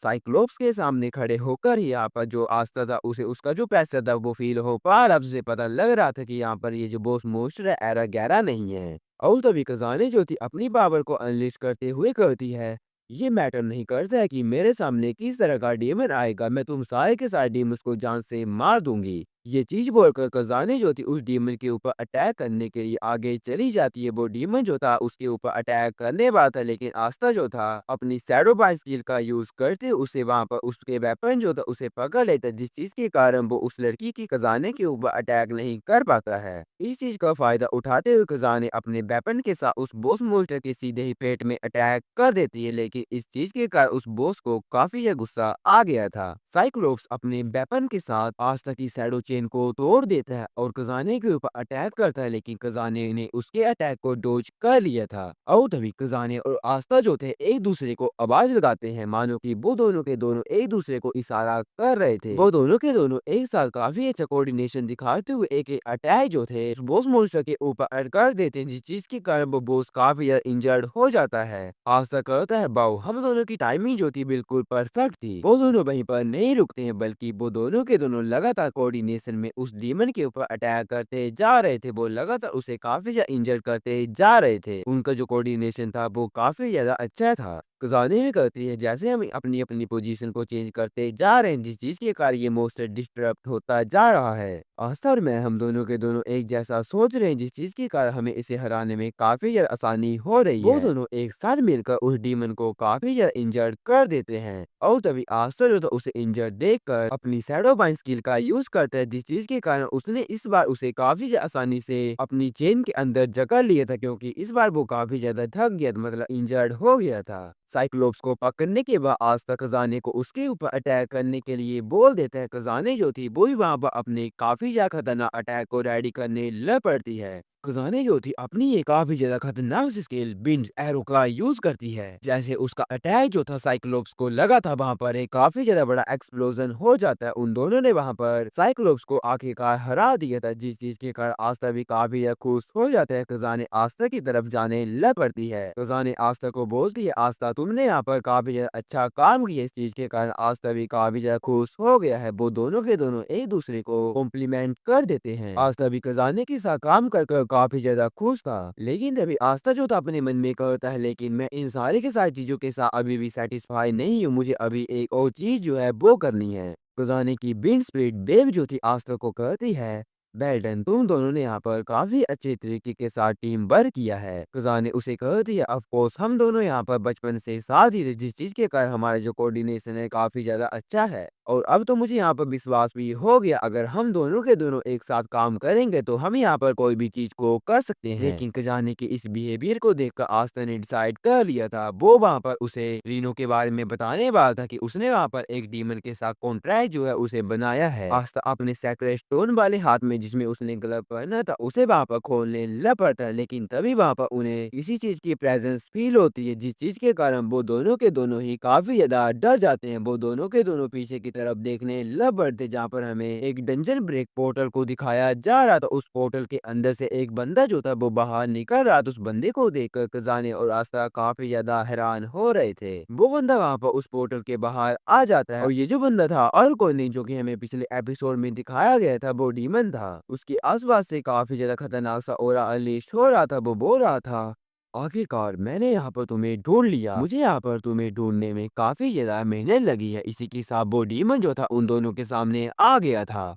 और तभी वहाँ पर वो डीमन जो था उन दोनों के सामने आ जाता। उस डीमन के अंदर से काफ़ी ऑरा जो था अनलीश हो रहा था, वो काफ़ी डेविलिश ऑरा था। आस्था उस डीमन को देखते हुए कहता है, क्या ये बंदा है तो है कौन? इसके पास से मुझे यहाँ पर कुछ ज़्यादा खतरनाक सा ऑरा जो है वो फ़ील हो रहा है। यहाँ तक कि इस तरह का ऑरा जो है मैंने आज तक जो भी डीमन से फाइट की है उनसे कभी भी मैंने फ़ील नहीं किया है। और सबसे खतरनाक बात, ये डीमन जो है एक ह्यूमैनॉइड डीमन है। लेकिन तभी खजाने जो थी आस्था को पीछे कर देती है और अपने आप आस्था के सामने आ जाती है। वो कहती है, तुम यहाँ पर पक्का एक माजिन होगे। वो डीमन जो था वो कहता है, मुझे लगता है कि तुम्हें यहाँ पर हमारे बारे में कुछ जानकारी तो है। हाँ, मैं यहाँ पर एक माजिन हूँ और मेरा नाम यहाँ पर ग्रूम है। खजाने कहती है, तो इस चीज का ये मतलब है कि जो ह्यूमन माजिन के बारे में फैल रहे थे वो यहाँ पर बिल्कुल सच है। खजाने अपनी पावर को अनलिश करने लग पड़ती है। वो वहाँ पर आस्था को कहती है, अगर हम दोनों यहाँ पर इससे फाइट करेंगे तो मुझे पक्का यकीन है हम दोनों के दोनों ही जान से मारे जाएंगे। आस्था, मैं यहाँ पर इसे डिस्ट्रैक्ट करूंगी, तब तुम यहाँ पे भाग जाना। लेकिन आस्था जो था वहाँ पर खजाने को कहता है, लेकिन खजाने अगर मैं ऐसा करूंगा तो तुम यहाँ पर जान से मारी जाओगी। हम दोनों के दोनों एक साथ मिलकर यहाँ से भागने का कोई वे जो है उसे पक्का ढूंढ लेंगे। लेकिन खजाने कहती है, नहीं, हमारे पास यहाँ पर कोई और चांस नहीं है, हम यहाँ पर इससे भाग नहीं सकते हैं। ये चीज बोलकर खजाने जो थी अपनी पावर को अनलिश करते हुए बिन स्क्रीन मेंटल का यूज एक बार भी से करने लग पड़ती है। वो वहाँ पर काफी ज्यादा तेजी के साथ ग्रूम के ऊपर अटैक करते जा रहे थे। ग्रूम जो था काफी आसानी के साथ उसके अटैक को डोज करते जा रहा था। ग्रूम हंसते हुए कहता है, क्या तुम यहाँ पर बस यही कर सकती हो? तुम तो यहाँ पर कुछ ज्यादा स्लो तरीके के साथ मूव कर रही हो कि तुम्हारे पास बस इतनी ही पावर है। इस बात के कारण खजाने काफी ज्यादा गुस्सा हो गई थी। खजाने को उस डीमन के साथ फाइट करता देखकर आशा करता है, क्या ये तो यहाँ पर काफी ज्यादा फाइट है। मुझे लगता है खजाने जो है वो यहाँ पर अपनी पूरी ताकत के साथ फाइट कर रही है। ये दोनों के दोनों जो है यहाँ पर एक अनदर ही लेवल में है। मुझे तो यहाँ पर किसी भी तरह की ओपनिंग दिखाई नहीं दे रही है, जिस चीज के कारण मैं खजाने की हेल्प भी नहीं कर पा रहा हूँ। लेकिन तभी ग्रूम जो था खजाने के वेपन को पकड़ लेता है। वो वहाँ पर खजाने को कहता है, आखिरकार मैंने यहाँ पर इसे पकड़ लिया। उसने यहाँ पर खजाने के ऊपर अटैक भी कर दिया था। लेकिन ग्रूम काफी ज्यादा हैरान हो जाता है क्योंकि खजाने ने हवा में उड़कर उसके अटैक को डोज कर लिया था। वो हवा में थी। और तभी खजाने जो थी वो वहाँ पर बेब को कहती है, बेब तुम यहाँ पर सीक्रेट टेक्निक का यूज करो। बेब भी सीक्रेट टेक्निक को यूज करने लग पड़ता है। वो वहाँ पर अपने एक अटैक माइलस्टोन का यूज करते हैं, जिस चीज के कारण वो वहाँ पर बिन का एक काफी ज्यादा बड़ा सा तूफान जो थे उससे ग्रूम के ऊपर अटैक कर देते हैं। वो अटैक जो था सीधे ही ग्रूम को हिट हो गया था। वहाँ पर काफी ज्यादा बड़ी एक्सप्लोजन हो गई थी। आस्था जो था वो अपनी शैडो स्किल का यूज करती, उसका जो इम्पैक्ट था उससे बढ़ जाता है। खजाने जो थी वो वहाँ पर उस टेक्निक को यूज करने के कारण काफी ज्यादा थक जाती है। लेकिन तभी हमें वहाँ पर दिखाया जाता है जो ग्रूम था उस एक्सप्लोजन के बाहर आ जाता है। उसे दिखाया जाता है जिसे कि वहाँ पर जरा भी चोट नहीं लगी थी, यहाँ तक कि उसे एक स्क्रैच भी नहीं आया था। वो कहते हैं, क्या तुमने तो यहाँ पर मुझे कुछ ज्यादा ही ठंडा कर दिया, तुम्हारे जो अटैक है कुछ ज्यादा ही बेकार है। इस चीज के कारण खजाने भी काफी ज्यादा हैरान हो गई थी। ग्रूम खजाने को कहता है, मुझे तुम्हें देखकर ऐसा लगता है कि तुम्हें यहाँ पर डीमन से कुछ ज्यादा ही नफरत है, यहाँ तक कि इस तरह की नफरत मैंने आज तक कभी भी नहीं देखी है। खजाने कहती है, तो क्या हुआ, मैं यहाँ पर सारे के सारे डीमंस को मार कर ही रहूंगी। लेकिन ग्रूम जो था वो कहता है, क्या तुम यहाँ पर सारे के सारे डीमन को मारोगी? तो जिस चीज के कारण मुझे ऐसा लगता है कि तुम्हें यहाँ पर एक चीज के बारे में पता नहीं है। खजाने कहती है, क्या तुम यहाँ पर किस चीज के बारे में बात कर रहे हो? मुझे तुम्हारी बातें जरा भी समझ नहीं आ रही हैं। ग्रूम जो था आस्था की तरह इशारा करते हुए कहता है, इस बंदे ने यहाँ पर एक डीमन के साथ पैक्ट जो है उसे यहाँ पर परफॉर्म की उसे बनाया है। इस बात को सुनकर आज तो वो भी काफी गुस्सा आ गया। तो वो कहते, क्या इस बंदे ने यहाँ पर मेरी सीक्रेट बात जो है वो यहाँ पर अनलिश कर दी है? सुजानी जो थी वो जमीन में नीचे आ जाती है। वो कहती, क्या आस्था ने यहाँ पर डीमन के साथ पैक्ट बनाया है? नहीं, ये चीज यहाँ पर ट्रू नहीं हो सकती है। यहाँ पर कोई भी चांस नहीं है कि जो आस्था है वो यहाँ पर एक डीमन के साथ पैक्ट जो है उसे बनाएगा। और अगर ये चीज हुई भी होती तो आस्था जो था वो मुझे इस चीज के बारे में पहले ही बता देता। लेकिन आस्था जो था वो तो वहाँ पर बिल्कुल ही चुप था, जिस चीज के कारण खजाने करती है, क्यों तुम यहाँ पर चुप क्यों हो? आस्था, तुम यहाँ पर बोलो कि ये सारी की सारी चीजें यहाँ पर झूठ हैं। आस्था बेचारा वो तो वहाँ पर एक काफी ज्यादा बड़े धर्म संकट के अंदर आ जाता है। वो वहाँ पर कहता है, शिट यार, अब तो मुझे यहाँ पर सच बोलना होगा। उसने वहाँ पर अपने ग्लव्स को उतार लिए थे जहाँ पर उसका सैक्रेड स्टोन साफ साफ दिखाई दे रहा था। आस्था कहता है, ये बात यहाँ पर बिल्कुल सच है कि मैंने एक डीमन के साथ पैक्ट बनाया है। आस्था रीनो को भी सैक्रेड स्टोन के बाहर आने के लिए बोल देता है। रीनो बाहर आ गई थी। रीनो को देखकर खजाने को तो काफी ज्यादा बड़ा शौक लग जाता। उसे तो यहाँ पर यकीन नहीं हो रहा था कि एक डीमन जो है एक सैक्रेड स्टोन के बाहर जो है वो आ रहा है और यहाँ पर आस्था ने एक डीमन के साथ कॉन्ट्रैक्ट बनाया है। आस्था जो था वो वहाँ पर खजाने को सारे के साथ सिचुएशन के बारे में बताने वाला था, लेकिन खजाने तो काफी ज्यादा गुस्सा और काफी ज्यादा निराश हो गई थी, जिस चीज के कारण वो आस्था के ऊपर चिल्लाते हुए कहती है, क्यों तुमने यहाँ पर एक डीमन के साथ पैर जो उसे क्यों बनाया है? ये तो यहाँ पर कुछ ज्यादा ही बेकार बात है और तुमने ये जो बात है मुझसे क्यों छुपाई? आस्था, अब मैं यहाँ पर तुम्हारे ऊपर जरा भी विश्वास नहीं कर सकती हूँ और जो सारे के सारे डीमंस हैं वो तो यहाँ पर मेरे एनिमीज हैं। आस्था जो था वो वहाँ पर खजाने को समझाने की कोशिश कर रहा था, उसे साथ होने की कोशिश कर रहा था, लेकिन खजाने पर उसका जो गुस्सा था वो हावी हो गया था, जिस चीज के कारण वो पहले उस ग्रूम के ऊपर अटैक कर देती हुई कहती है, सबसे पहले माजिम मैं यहाँ पर तुम्हें जान से मारूंगी, उसके बाद सारी की सारी सिचुएशन को हैंडल जो हूँ वो करूंगी। लेकिन जो ग्रूम था वो तो वहाँ पर बस अपने एक ही हाथ के साथ खजाने को उसके गले के साथ पकड़ लेता है। उसने वहाँ पर खजाने को पकड़ लिया था, उसके गले को वहाँ पर दबाने लग पड़ता है, जिस चीज के कारण अगर खजाने को काफी ज्यादा दर्द हो रही थी। ग्रूम जो था खजाने के ऊपर अटैक भी करने वाला था, लेकिन तभी आशा जो था वो अपनी शैडो चेन के सहारे ग्रूम के हाथ को पकड़ लेता है, जिस चीज के कारण ग्रूम खजाने के ऊपर अटैक नहीं कर पाता है। आस्था जो था ग्रूम को वहीं पर रुकने के लिए कहता है, लेकिन तभी ग्रूम का भी गुस्सा हो जाता है। वो उसकी चेन को बस अपनी थोड़ी सी पावर के साथ ही तोड़ देता है और कहता है, आखिरकार तुम यहाँ पर देखकर थक गए और तुमने यहाँ पर फाइट करने का मन बना ही लिया। वो वहाँ पर खजाने को भी दूर फेंक देता है और कहता है, वैसे मुझे यहाँ पर इस लड़की से जरा भी काम नहीं था। खजाने को वहाँ पर आस्था जो था वो कैच कर लेता, उसे वहाँ पर पकड़ लेता है। खजाने को देखते हुए आस्था कहता है, क्या ये तो यहाँ पर अनकॉन्शियस हो गई है। वो खजाने से माफी भी मांगता है। गुरु आस्था की तरफ देखते हुए कहता है, मैं यहाँ पर ना ही तुम्हारे ऊपर इंटरेस्टेड हूँ बल्कि यहाँ पर इस डीमन एंजल के ऊपर इंटरेस्टेड हूँ, फॉलन एंजल। रीनो जो थी उस ग्रूम की तरफ देखते हुए कहती है, इसकी जो वॉइस थी मुझे काफी ज्यादा बुरी लगती थी और मैंने कभी भी नहीं सोचा था कि मैं इसकी वॉइस को आज के बाद सुनूंगी। आस्था रीनो से पूछता है, क्या तुम दोनों के दोनों एक दूसरे को जानते हो? रीनो उसके बारे में बताते हुए कहती है, जब मैं यहाँ पर बुरे रास्ते में गिर गई थी तब इन दोनों ने मुझे यहाँ पर ढूंढ लिया था और ऑलमोस्ट अपने जैसा बना लिया था, लेकिन मैंने ऐसे वैसे कर उस जगह से भागने का एक जरिए जो था उसे ढूंढ लिया था। रीनो आस्था की बातों को सुनते हुए कहता है, ओ माजिन जो है वो एक ऐसे डीमन होते हैं जिनके पास इंटेलिजेंस होती है। ग्रूम रीनो को कहता है, अगर पहले तुम यहाँ पर एक डिवाइन स्पिरिट भी थी तब भी वो सारे के सारे जो थे तुम्हें काफी निजी नजरों से देखा करते थे। रीनो कहती है, जो डीमंस है वो यहाँ पर मेरे एनिमीज है और यहाँ पर कोई भी बे नहीं है कि मैं उन्हें यहाँ पर ज्वाइन करूंगी। लेकिन ग्रूम वहाँ पर हंसने लग पड़ता है। वो वहाँ पर काफी एबल तरीके के साथ कहता है, क्या तुम यहाँ पर उनसे रिवेंज जो हो वो नहीं लोगी? उन डिवाइन स्पिरिट के साथ जिन्होंने तुम्हें यहाँ पर अबेंडन कर दिया था, कि तुम उनसे रिवेंज नहीं लेना चाहती हो?